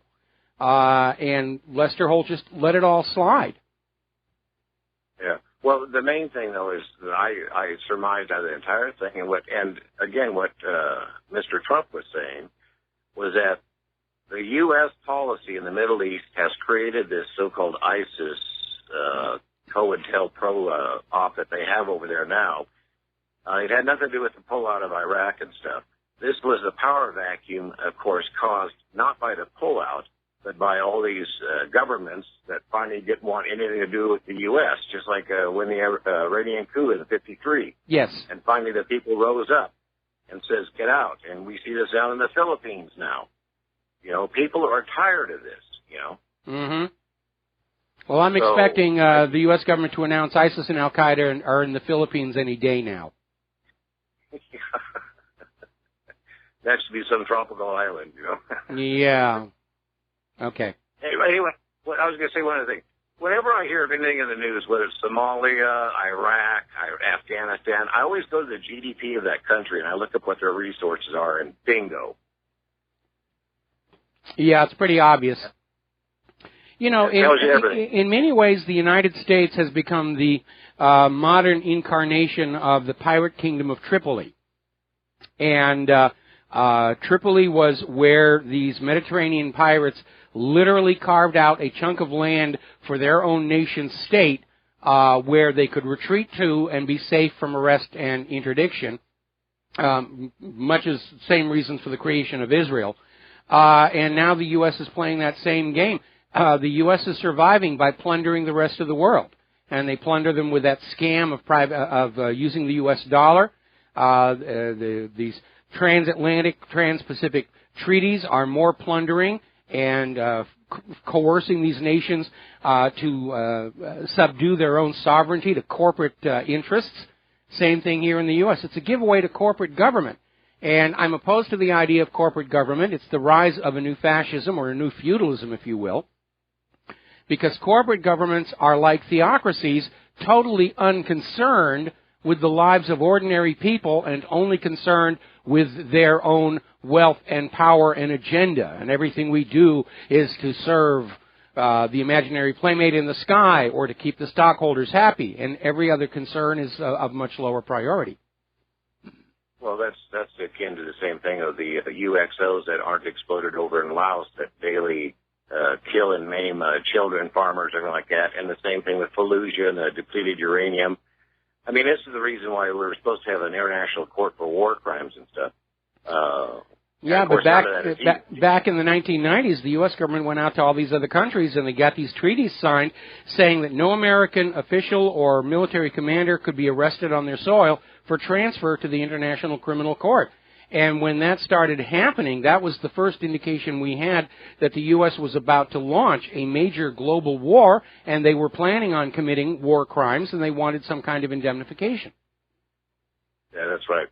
All right, well, hey, Mike, thanks. Beautiful day over here in Montana. I hope you're having a good one in Hawaii, okay? Yeah, it's actually a very gorgeous day here today. Lots of white puffy clouds and everything. Thank you for the phone call. We're going to switch over to Ed in Florida. Aloha, Ed. Welcome to the show. What's on your mind? Hey, lucky you, Mike. We've got raining cats and dogs here with thunder and flooding in sunny Florida. Anyway, what I wanted to mention was when Trump mentioned that he wanted law and order, I kind of think I want more freedom and liberty than law and order. And to comment on Clinton's remark that there are too many military assault-type weapons out there, scares the living crap out of me. I know if she does win within the first 10 days, probably, she's probably going to confiscate all firearms in this country. Well, as many as she can possibly, well, not her personally, but as they could possibly grab. Yeah, there'll be a gun grab, and once they have the guns, they're going to come for your silver and gold. Hillary's already declared war on the independent media. And all they're looking for is an excuse where they can say, well, the Constitution and the Bill of Rights is no longer operative. It's do what Empress Hillary tells you or face the consequences. I think that we would see a huge pushback for gun confiscation. First of all, because they're only confiscating the guns from the law-abiding citizens. The gun bans and gun confiscation never works against the criminals. And this is a government that has been giving military weapons to terrorists and Mexican drug cartels, and it just underscores this whole hypocrisy, and it reveals that the real agenda has nothing to do with crime and terror. The real agenda is a federal government that understands they have pushed the American people to the brink of a revolution. And so they're going to try and preemptively disarm the American people. And I think you're going to see a lot of people who are just going to find ways to hang on to their guns. Oh, it was stolen from my house last week. It's not here any longer. Because we do have a right to keep and bear arms. And again, the reason is not to go on out and start shooting government people, but to give the government people a reason to leave you the heck alone. That's the reason for the Second Amendment. Also, Mike, it's kind of ironic. My grandparents came over from Russia slightly before the Russian Revolution in 1916. Mm-hmm. And if I could, it wasn't for the fact I had children and grandchildren, I'd move back to Russia because they're more democratic than we are today. So yeah, the ironic part about it. If I wasn't so old, I'd be approaching Goskino if they need a computer animation expert over there. But unfortunately, Claire and I, at our age, I don't think we're going to find any other countries willing to take us on in. So we're kind of stuck right now. We'd like same thing here. Yeah, we'd like to get off the island of Oahu because there is a first strike nuclear target just about 2 miles out that window. And that makes us very, very nervous indeed as our government continues to make stink face with Russia and China. I know here in Florida, I'm about 40 miles away from a nuclear power plant, and there are a couple of military bases.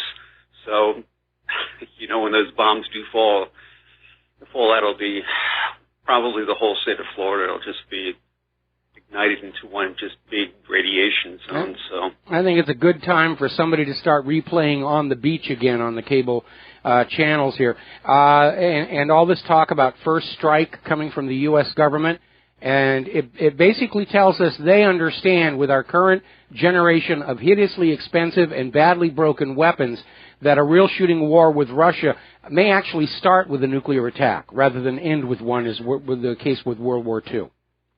Very quickly, Michael, back in '87, there was a TV series that appeared only one time on ABC called America, Amerika. Mm-hmm. Have you ever seen it?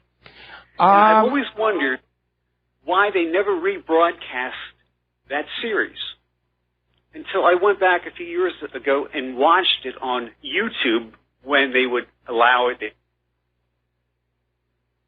Hello? Can you hear me? Okay. I think we lost him. Okay, yeah, there's something going on with the phone connections today. It's either Vonage again or hackers disrupting things.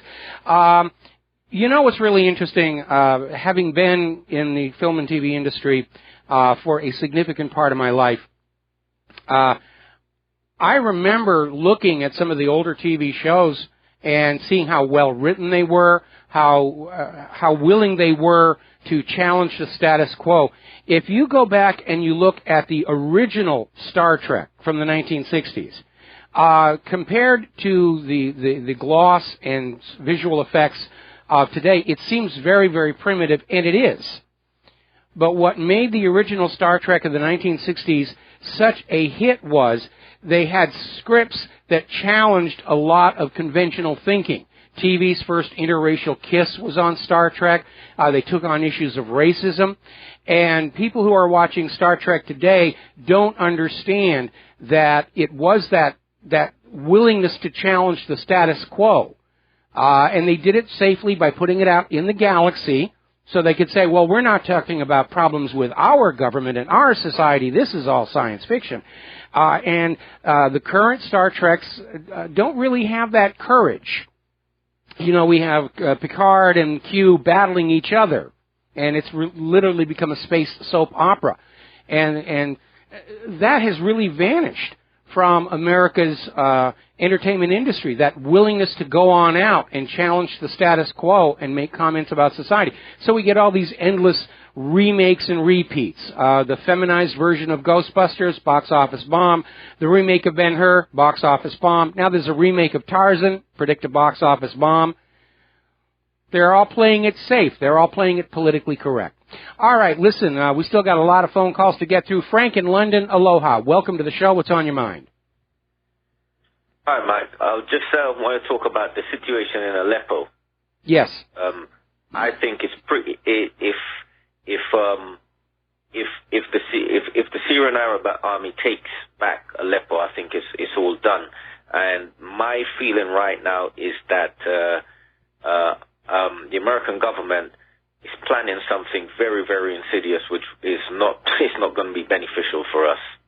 Well, the fact that they went in and bombed that Deir Azor a second time, tells us that they're dropping the pretext that they're there to deal with ISIS and Al-Qaeda, and they're just getting ready to say, look, we're going to go in and take out Assad. There's nothing you can do to stop us. Just kiss your kids goodbye because we're going to drop into the meat grinder.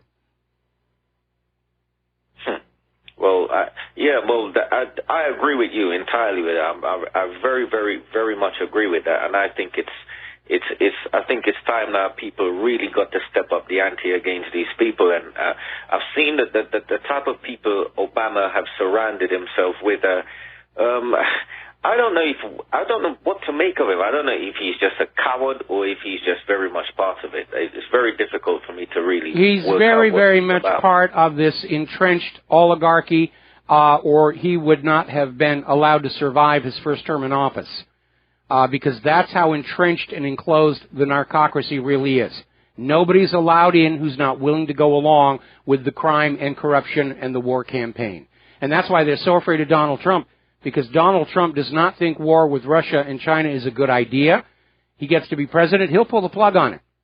And I think that's one of the reasons why, if it looks like Hillary is going to lose this election and she can't steal it, they're going to start World War III for real before Donald Trump can take office and hope to stick him with it, the way they stuck Herbert Hoover with the Depression of the 1930s.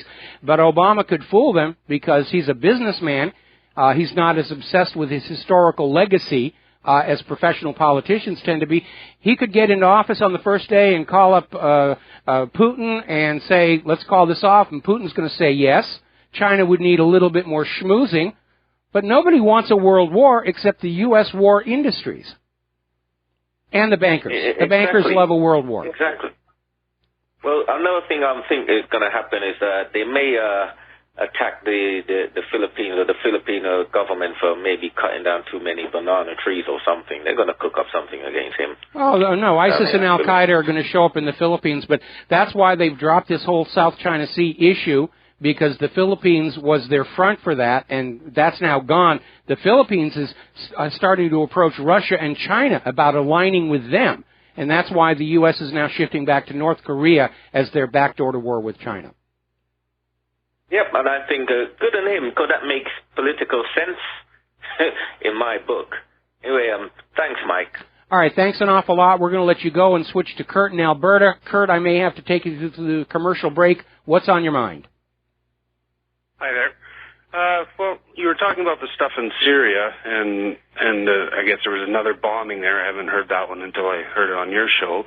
But I just wonder, like, so many weapons were left, like when the Americans left Iraq and everything else. I mean, they didn't even wreck the weapons, and people don't realize that they were left there for a reason. And how do you get through to people? Well, we are getting through to them. I mean, look at the current polls showing public distrust of the government, public distrust of the corporate media. They are waking up. We are getting through to them. And I think we're going to hit a point real soon where some of these military families are going to be willing to risk the funding they get from the government for medical costs and stuff, and stand up and say, look, this government is doing this to these people. Because if you're in a military family and your child is killed or crippled, you get a payment from the government, but it's contingent on keeping your mouth shut. Kurt, stay on the line. Going to bring you back after these words from our sponsors. And aloha, America. Welcome back to the show here. And before we go back to the phones here, we're getting a report. This is coming out of Russia today. The Syrian army has seized Aleppo's central district from the terrorists. That's the main part of Aleppo. Now they're going to just chase them out of the outlying districts, but that's pretty much the beginning of the end. All right, Kurt in Alberta, did you have anything else you wanted to share with us? Yeah, I was just wondering some other stuff in Syria, like China becomes part of the SDR basket October 1st, and they're slowly moving soldiers into Syria to help with the battle. How do you feel that would affect things going on over there with fighting the Americans? Well, the two issues are linked in that this is a case of the U.S. and China basically banging foreheads together. Now, what lies behind all of the war and conquest is that the U.S. government and financial system has become very dependent on the world using the U.S. dollar for global trade and banking, which they have to borrow at interest from the Federal Reserve or send us manufactured products and agricultural produce in exchange for boxes of ink and paper. And because it was such a sweet deal, the U.S. got very lazy, allowing its manufacturing to decline, and nobody wants our GMO agriculture. So they're stuck. If the world stops using the U.S. dollar for global trade and banking, there's nothing left to hold the economy up, no matter how much fraud and bailout and instant money creation they do. And so the real overarching agenda here is that this is a war between the U.S. Federal Reserve note and the Chinese yuan and the Russian ruble. And the fact that China's yuan is now being added to the SDR basket is just another blow against the hegemonic domination of the dollar. Now, as for China coming into Syria, again, as we reported earlier in the show, Russia is building a new coalition to try and scrub Syria out of all these terrorists, and the U.S. is trying to find some way they can stay in there and continue their real agenda, which is replacing Bashar al-Assad with another U.S. puppet. And if Russia and Iran and the Syrian government and everybody else succeeds in cleaning out the terrorists, and now that they've lost the center of Aleppo, it's just a matter of time, then the U.S. is not going to have any reason at all to be in Syria. Unless they want to go on back and say, we have to save the people of Syria from the cruel, evil tyrant who's gassing his own Alawite supporters with sarin gas, blah, blah, blah, blah, blah, blah, blah. More of the same lies and bovine excrement they've been shoveling at us, for 5 years now. But the U.S. is on the verge of being handed this generation's version of the defeat of Vietnam. And it's not just going to be a case of Syria being lost. It could derail the entire war agenda, because these other countries in the Middle East are going to say, if Syria can do it, so can we. So it feels like, I mean, the United States is a very powerful country. And, it's not as powerful as it likes to dream it is. Kurt, we're going to have to let you go. Kurt, we got to let you go. I'm sorry. We got to do our top of the hour station identification. We got a bunch of other callers waiting. I don't think we've ever had as many phone calls as we've had today. We'll be right back.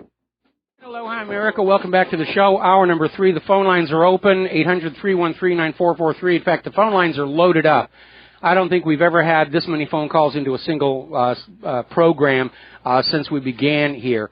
And we're seeing more and more of these reports coming on out about how the Syrian forces have retaken the central area of Aleppo. And that is major, major, major stuff. All right, back to the phones. Chris in Las Vegas. Chris, we generally have a rule here, 1 call per day to a caller, but I'm going to go ahead and bend the rules for you this one time, because I think you called in earlier today.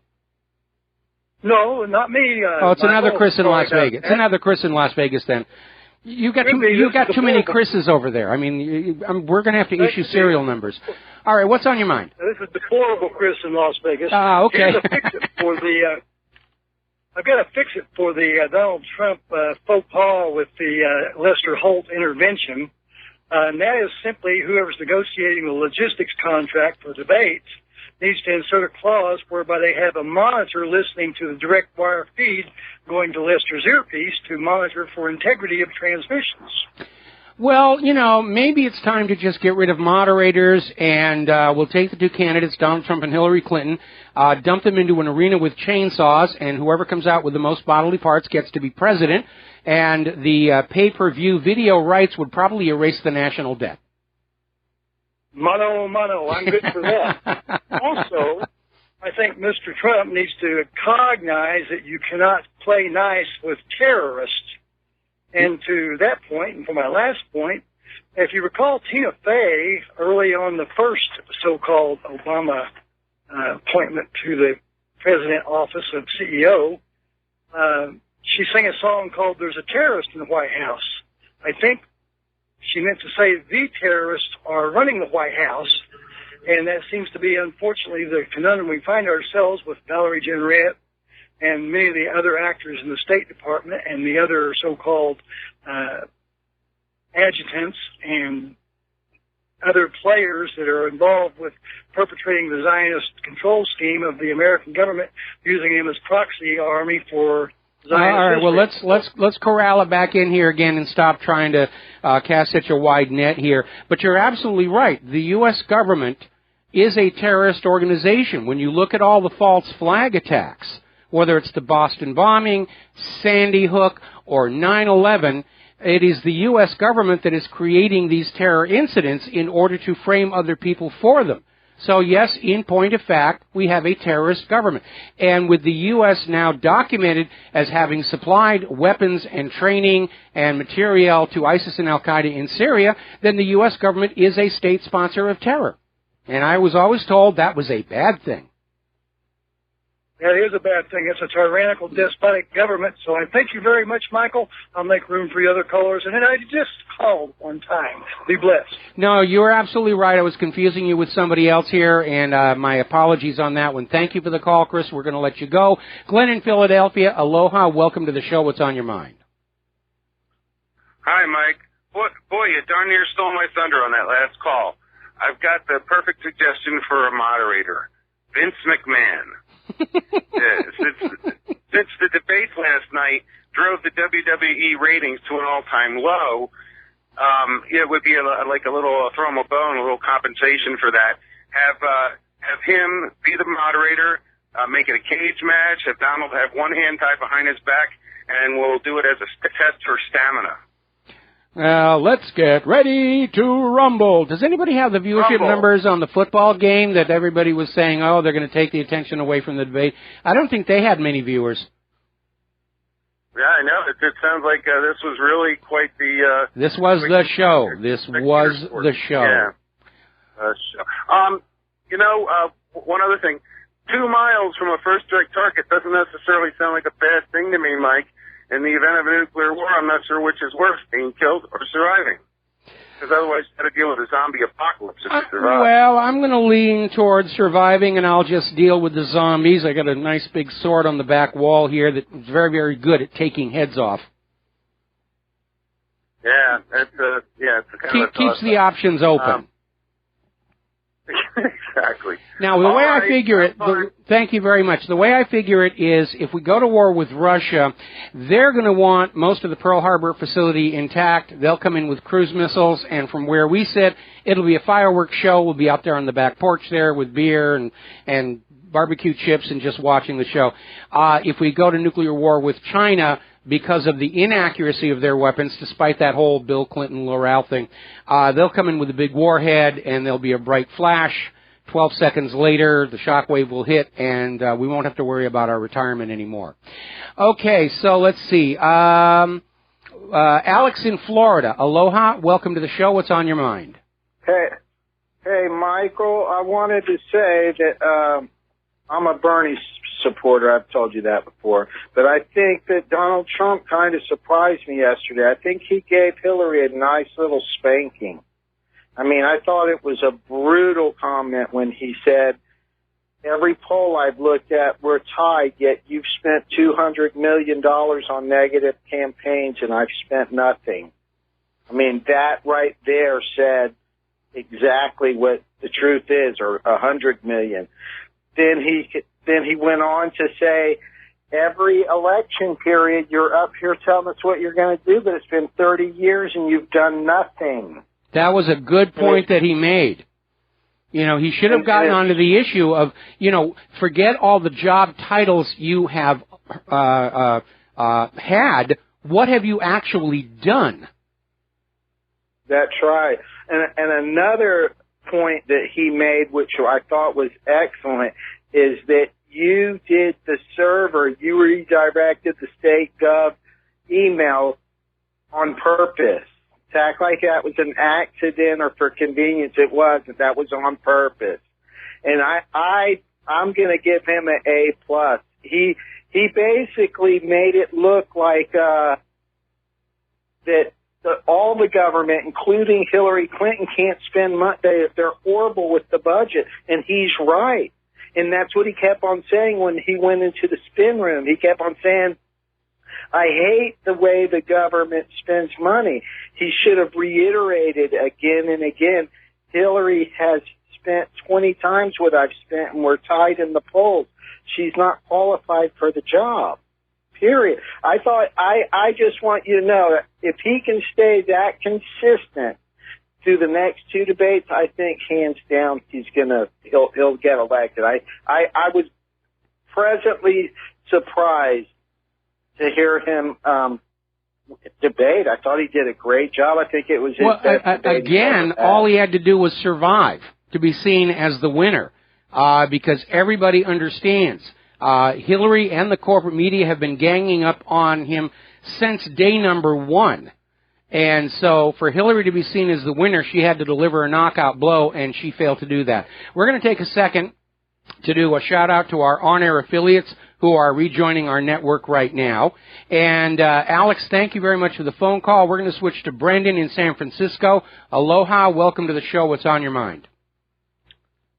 Mike, I was looking at Breitbart, and I saw a photo of Clinton with a device clearly under her dress, running up the back of her spine to her head. Mm-hmm.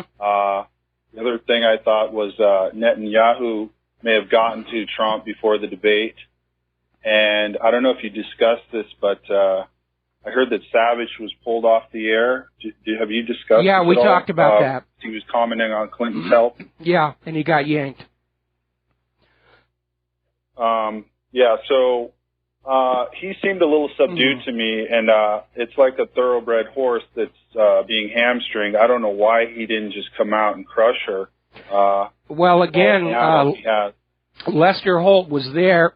Pardon me, I'm getting a frog in my throat. Lester Holt was there to run interference, and he did a very good job of it.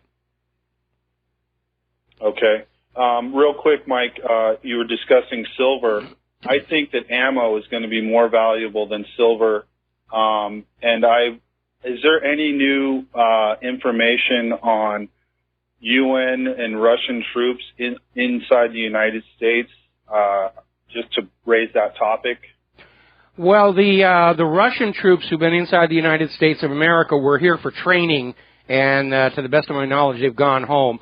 As far as UN troops here in the U.S., I think that there's an area of concern because at some point for the New World Order to come to power, the United States has to be destroyed as a nation. And they could do it by deliberately triggering an armed revolution, sending in the UN troops and slap everybody down and say, get used to living in a straw hut and burning cow patties for your fuel because that's what's good for Mother Earth. And ultimately, you need to remember, the goal of everybody in politics is and finance is to extract the most work product from you they can for the least cost of upkeep. And that means you work yourself to death and you're living in poverty. That's always by design. Do we have a plan? If they take What Really Happened off the air or any of these great sites that give us information? I mean, are we talking radio waves, shortwave, sharing information through that? I mean, do we could do that. We can do that. Ultimately, if we have to, we can go back to the way the Soviets brought down the USSR, fax machines. People want to have the truth, and they're going to go where they think they're getting that truth, and all the scantily clad hot blondes over at Fox News are not going to lure people back there. And it's just the way it is. People want to know that they really have a bead on what's going on. And we have way too many people in this country, fewer now than before, but they're wandering around convinced that if they watch TV, then they know everything they need to know to be good citizens. And that is absolutely not true. Thomas Jefferson once said it's the highest duty of every American to keep themselves fully informed so that they can make good choices. But as we have learned so many times, the job of corporate media is to give you only that information that will lead you to decide of your own free will what the government wants you to be thinking. With that said, I'm afraid our infrastructure is so fragile, and I'm hearing EMP is October surprise. I think we need a backup plan. I don't know much about the shortwave radio, but it was a very popular thing in the 80s. These older gentlemen I knew were always, I forget, our ham operators. I think we need to really start looking into ham as an option. But EMP, I'm hearing buzzes But I'll let you go on that note, Mike. Thanks for your good work. All right, well, thank you very much for that.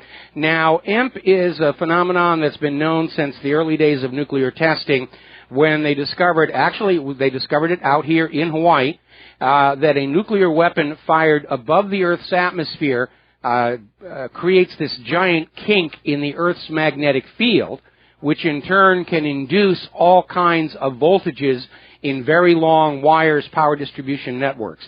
And it is a real issue.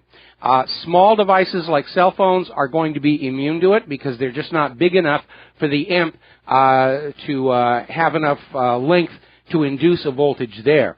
And most of us that have computers, we have power conditioners on there, which are going to protect them from spikes. That being said, shortwave would be good, but how many people have a shortwave radio? I mean, I was a big shortwave ham when I was a kid. I loved that stuff. But in the age of the Internet, it's kind of something that has faded away. And by the way, you should, for your prepper kit, you should have a nice hand crank generator or other shortwave radio, multiband radio to sort of find out what's going on. As far as contingency plans for shutting down WhatReallyHappened.com and the other independent media, we're going to have to see how they go about it. We know that Hillary Clinton has said she wants to shut down the independent media. There's an issue about the First Amendment right to freedom of speech. So she's probably going to look for some kind of a law that says only government-licensed webmasters may have servers and websites. They may try and regulate it the way they regulate radio and TV broadcasting, because when radio broadcasting first began, it was unlicensed. Anybody could build a transmitter. Anybody could get out there on the airwaves. Same thing with the Internet, and they've been trying to find some way that they can justify taking control of the Internet. Hillary will definitely be in favor of that. As far as other contingency plans, I prefer to keep those private until such time as it becomes an issue. Okay, let's see. Mary in New Jersey. Aloha. Welcome to the show. What's on your mind? Hi, Michael. I had three things.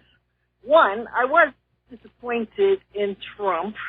I'm still a registered Democrat, but I haven't voted Democrat in a long time.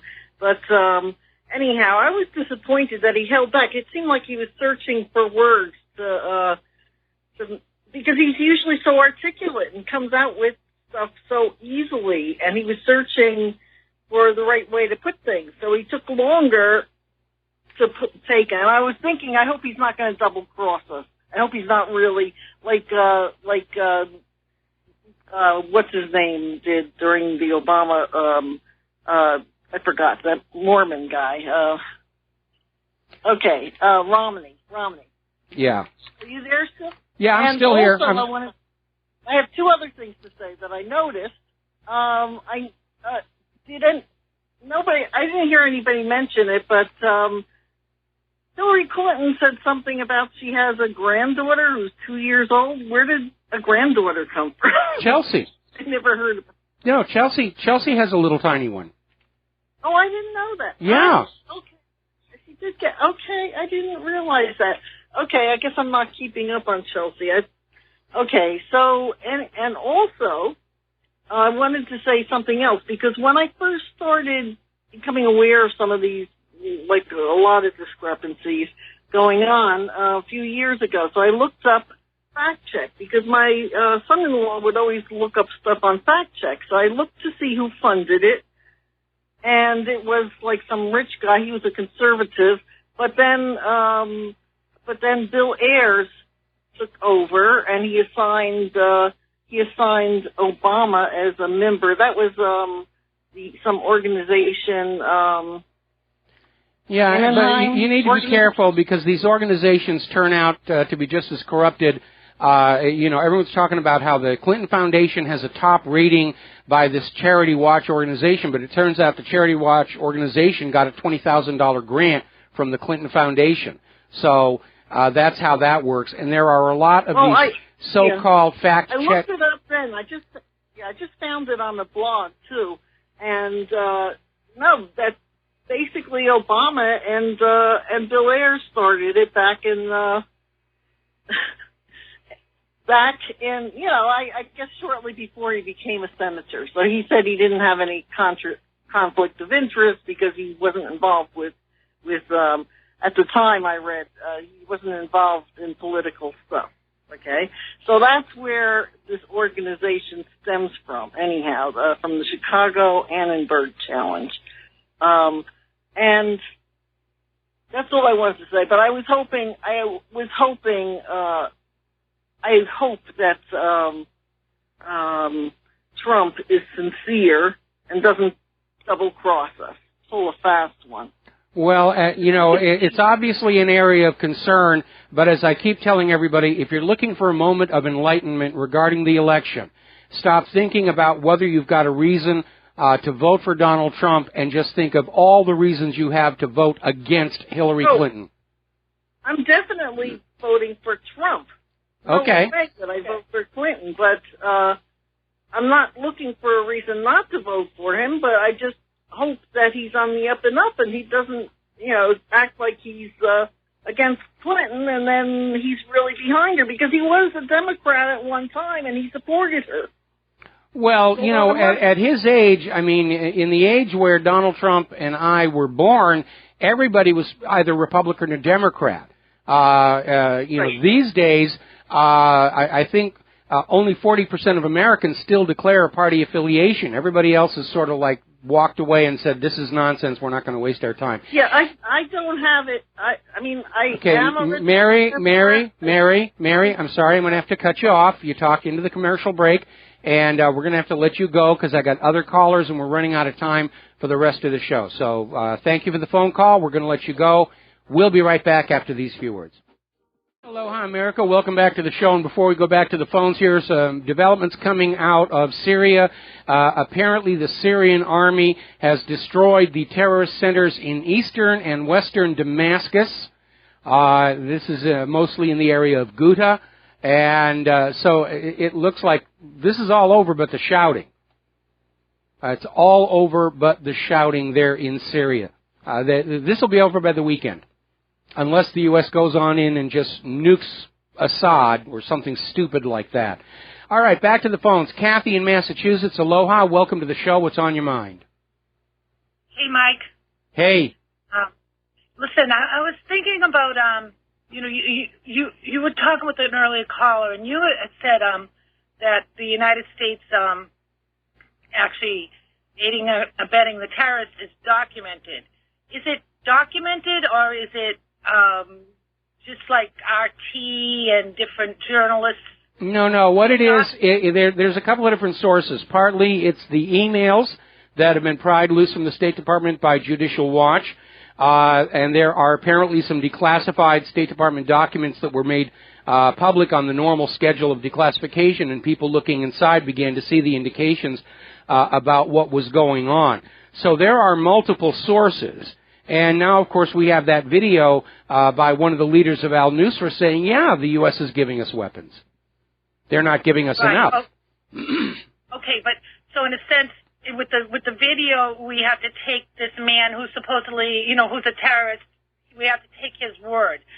No, wait a minute. You missed what I said before. There are declassified State Department documents and some of the emails that also confirm that the President Obama and Secretary of State Hillary Clinton were taking weapons in Libya left over from that invasion and the killing of Gaddafi, and they were smuggling them into Syria to give to ISIS and Al-Qaeda to use as proxies against Bashar al-Assad.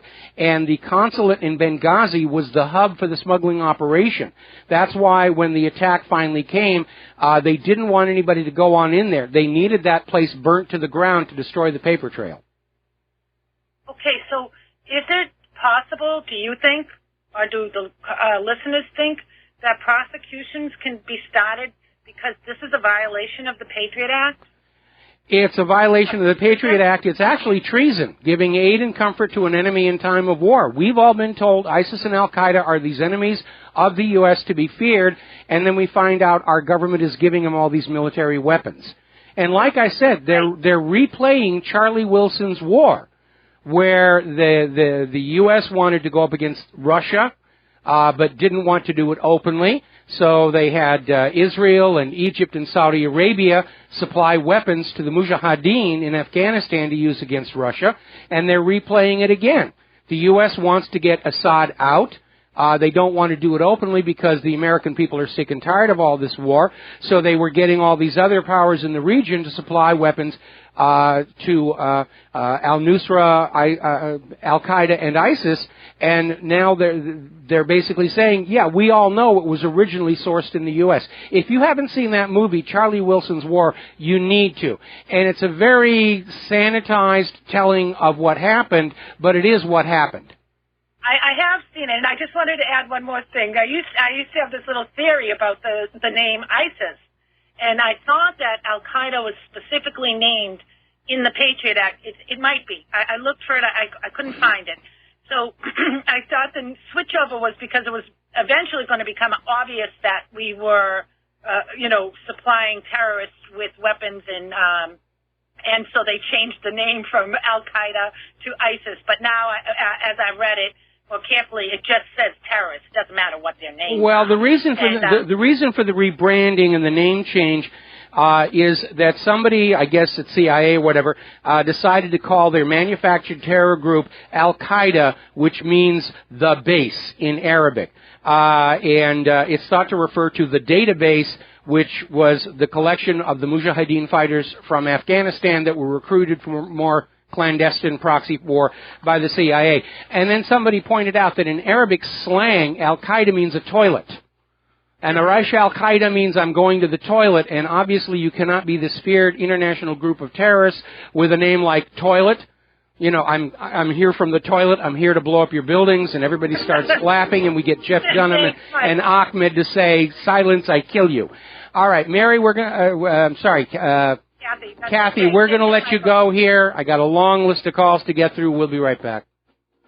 Aloha, America. Welcome back to the show. And before we get back to the phone lines here, breaking story just coming out now. 5 days ago, the U.S. claimed that ISIS had fired a munition of some kind with mustard gas against U.S. and Iraqi troops.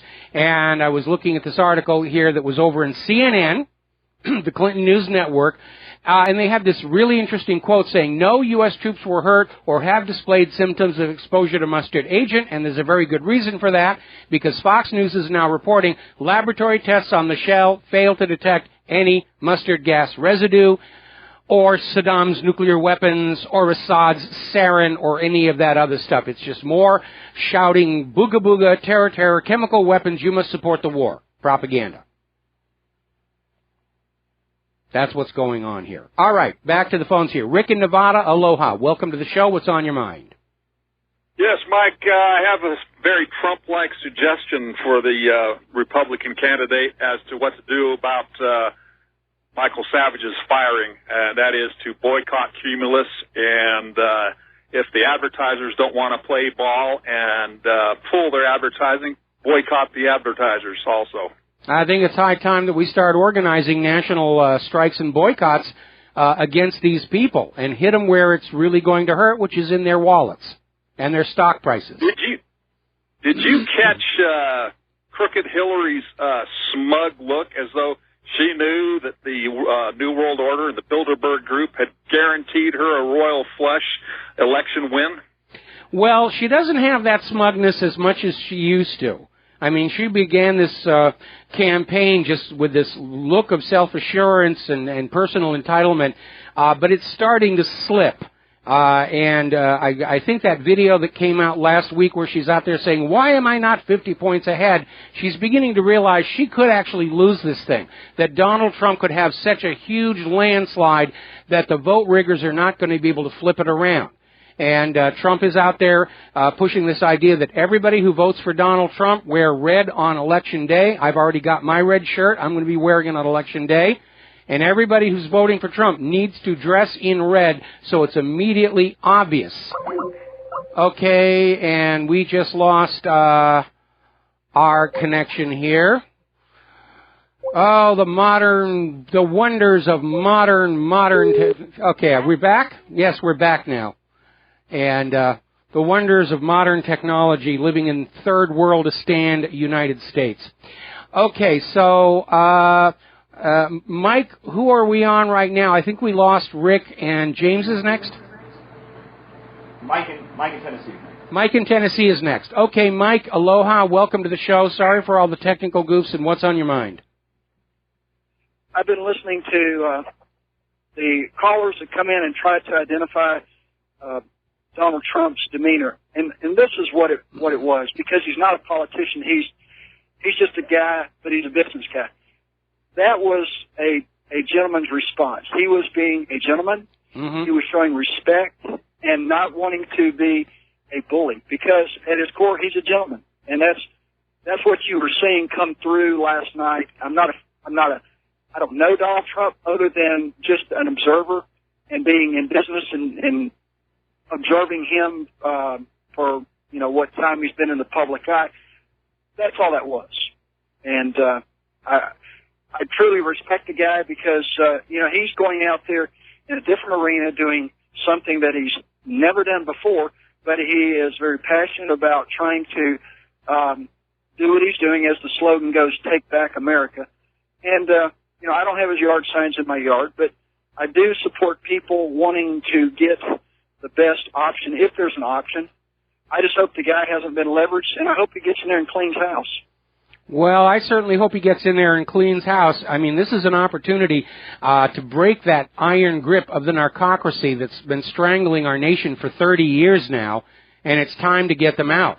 And if Donald Trump succeeds in obtaining the White House and shows that he really wants to start going after these people, I'm certainly going to send him a resume and say, count me on in. I want to go after these people. I want to make all these people who got rich on the backs of the American people, I want to make them poor again. Because nothing hurts a money junkie worse than being made poor. It's even worse than death in their points of view. Well, I truly believe in accountability, and it's high time that certain folks were held accountable for their crimes, and I would more than happy be there to render an accounting thus far of what we've seen by a lot of these people in power positions that have been abusing that power, and it needs to come to an end quickly. All right. Well, Mike, thanks an awful lot here, and we're going to let you go. And I agree with the accountability. There's not been enough of that. I mean, ordinary citizens, you're held to account for everything. The rich and the powerful, they just do whatever the heck they want. We're going to switch over here to James in Florida. Aloha. Welcome to the show. What's on your mind? Hi, Michael. A couple of days ago, RT ran a story that Israel is authorizing Genie Oil to drill into the Golan Heights to harvest oil. My question for you is, according to the 1967 historical narrative, Egypt and Syria attacked Israel, and Israel won, and those are the spoils, the Golan Heights, and that's what Israel occupies. Who owns the Golan Heights, and what is the true history of that, please? Well, Syria owns the Golan Heights. Israel coveted it. There is reason to think that Israel was just playing victim and screaming about Syria and Egypt were about to attack. But if you'll remember, that war actually began with Israel flying in to Syria and Egypt and bombing their air forces on the ground. Help us, Hitler's coming back, and all the rest of that nonsense. But under international law, when you militarily occupy somebody else's territory, you are obliged to enforce their laws, their economic arrangements, respect their property rights, and Israel, of course, has certainly not been doing that in the West Bank. It wasn't doing it in Gaza when they were still in charge of Gaza, and they have no intention of doing it in the Golan Heights. Israel's openly talking about simply annexing, which is another word for stealing the Golan Heights, and they're already making deals to sell that stolen oil and gas to Europe. And that was a big part of the brouhaha in Syria, because Bashar al-Assad refused to allow a pipeline to be built across Syria so that oil and gas stolen from Syria could be sold by Israel to Europe. Can you recommend a documentary that might add some more clarity to what really happened in 1967? Well, I'll tell you what, I'll try and hunt one down and post it to the main page, but I'm sure you can understand between now and November 8th, I'm really kind of focused on current events, and that's where I'm focused. But I'll try and find one for you, okay? Okay, well, I think we can't discuss the serious situation without having a clear understanding of what this is about. Okay, have you seen my Israel-Palestine, the maps tell the true story? No. Okay, I'll repost that to the main page. That's a good starting point to understand what's going on in that part of the world. Great. Thank you, Michael. All right, thank you very much. We're going to switch over to Sheila in California. Aloha, welcome to the show. What's on your mind? Hey, Mike. Thanks for having me on here. By the way, I'm a relatively new listener, and I switched from another daily radio show. I only have time for one, but I really appreciate how fast you cover all of the topics and the headlines, and if I have a limited amount of time, I can catch up. I know I've caught up on everything. The reason what I wanted to share today is that I found a very easy way to fight the banksters and the New World Order every day, waking people up. What happened was, the credit cards, the debit cards started coming out with the chip, and I really objected to that chip. And so I just punched the chip out of my cards. And what happened is it turns out it's an incredibly good conversation starter when I go through the cash register, the cashier line and use my card. You should see the cashier's eyes go wide, the people in line behind me, their eyes go wide. Why would you ever punch the chip out of your card? And then I can start a conversation about Edward Snowden and tracking device and the cashless society, Federal Reserve money out of thin air, fractional reserve banking. And the trick is you got to know that they'll tell you it won't work in their terminal, the card terminal. But I've found that the systems, if you let it reject the card 3 times, the 4th time, it'll say card malfunction, use magnetic stripe, and then you just swipe it. So, it helps me start the conversation. I show them the hole in my card, and I go, we just have to let this reject 3 times, and the 4th time I'm going to be able to swipe it. I carry a spare card just in case I'm totally stuck and I have to use it. I'll tell you what everybody ought to be doing. Because even if you punch the chip out of the card, when you use that card, you are still giving your money to the banks. And what you need to do is start living a cash-based existence. And that means spending within your means. You're not borrowing, and having to pay interest for the next year on what you're buying this year for Christmas. Just learn to live on a cash basis, and you'll find, first of all, your economic situation is going to be better. You may not have as plush a lifestyle, but you're not going to be constantly hammered about credit card debt. I mean, Claire and I have spent the last few years really trying to pay down our credit card debt and just get rid of them and stop being debt slaves to the money junkies. Well, I couldn't agree more, and I've done the very same thing. I'm talking about debit cards as much as credit cards. And it's true when you use that magnetic stripe, there's, still that element of tracking. But I feel like it's activism every day because I get to start those conversations, and people who, they start out with their eyes so wide. Why would you ever punch the chip out of your card? And by the time I've chatted with them for 2-3 minutes in the line, they run home and they know what to look up on the internet, and they've started their journey. I mean, there is an amazing amount of surveillance going on, and some of it is nefarious, watching us. None of it works in terms of crimes and terrorism. The Boston bombings proved that, didn't they? The New Jersey bombings, all of that stuff. But a lot of it has to do with market. Research. They're tracking what you want to buy so they can show you more of the same thing, which frankly doesn't work, because if I've just bought a jack for my car, showing more ads for jacks for cars isn't really going to generate any new sales, but in their mind, they think that's what's going to be happening. And I'm a very private individual. I don't want my information out there even for marketing. What's really scary is how these companies are starting to develop marketing profiles on little tiny children in order to push more toys at them. And I think it's gone really way too far. I think it's time for a backlash. And, of course, if our economy implodes, nobody's going to have money for this stuff. The data's going to sit there on those drives until the drives fail. And it's a self-correcting problem. But again, I think most people need to be working on a cash basis right now. You should have only as much money in the bank as you need to cover your immediate obligations, and you keep the rest under your own control, some in cash, some in physical silver and gold. Look what's happening over in Germany, where it looks like Deutsche Bank may collapse. And the Merkel has vetoed a government bailout, and that means the next step for Deutsche Bank is to start plundering their savings account holders. And as the banks are beginning to collapse all across the globe, they're all going to do the same thing. They've already passed the laws in this country, I think it was November 2 years ago now, where the U.S. government redefined a bank savings account holder as an unsecured creditor in the bank, meaning if the bank loses money, you are expected to share in those losses by having money taken out of your savings account. Well, so at this point, why have money in a savings account if it's not growing, if it's not safe, and it's not guaranteed? Better to have it at home buried in a mayonnaise jar out by the pineapple plantation. I couldn't agree more. The whole banking system is corrupt. You can't even say that you have your money in the bank, because the minute it goes in the bank, it's gone. It's just something that's owed to you by the bank. And we know how reliable and trustworthy the banks have been and are projected to be. So anything that gets out of the banking system, using cash, Bitcoin, gold, and having your, the remaining wealth, whatever you have, in gold and silver at home.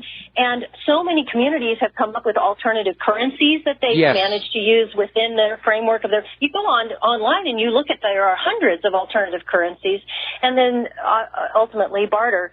But no, getting out anything you can do to not support this corrupt system is has got to be done to help bring it down, essentially. Well, what I said the other day, I think, applies when you look at how much fraud has been taking place within the banking industry. To me, it is an indicator that the real economy has already shut down. It's just not working any longer, and these people are keeping themselves going along and wealthy. Fraud is their last option before the final collapse. And that's where we are. We know the consumer economy has collapsed. The Baltic Dry Index numbers are hideously low. We've already seen the Hanjin shipping company go into bankruptcy. There is now a surplus of shipping capacity because there isn't enough demand. That's driving shipping rates down, and that means more shipping companies are headed for bankruptcy. It's like this row of dominoes across the globe, and it's all starting to fall. Iconic retailers are on the verge of going out of business. Manufacturers are going out of business. The government has mismanaged our economy into an absolute abyss in order to make their donors and supporters on Wall Street happy. And fraud is the last refuge of a failed economy, and that's where we are.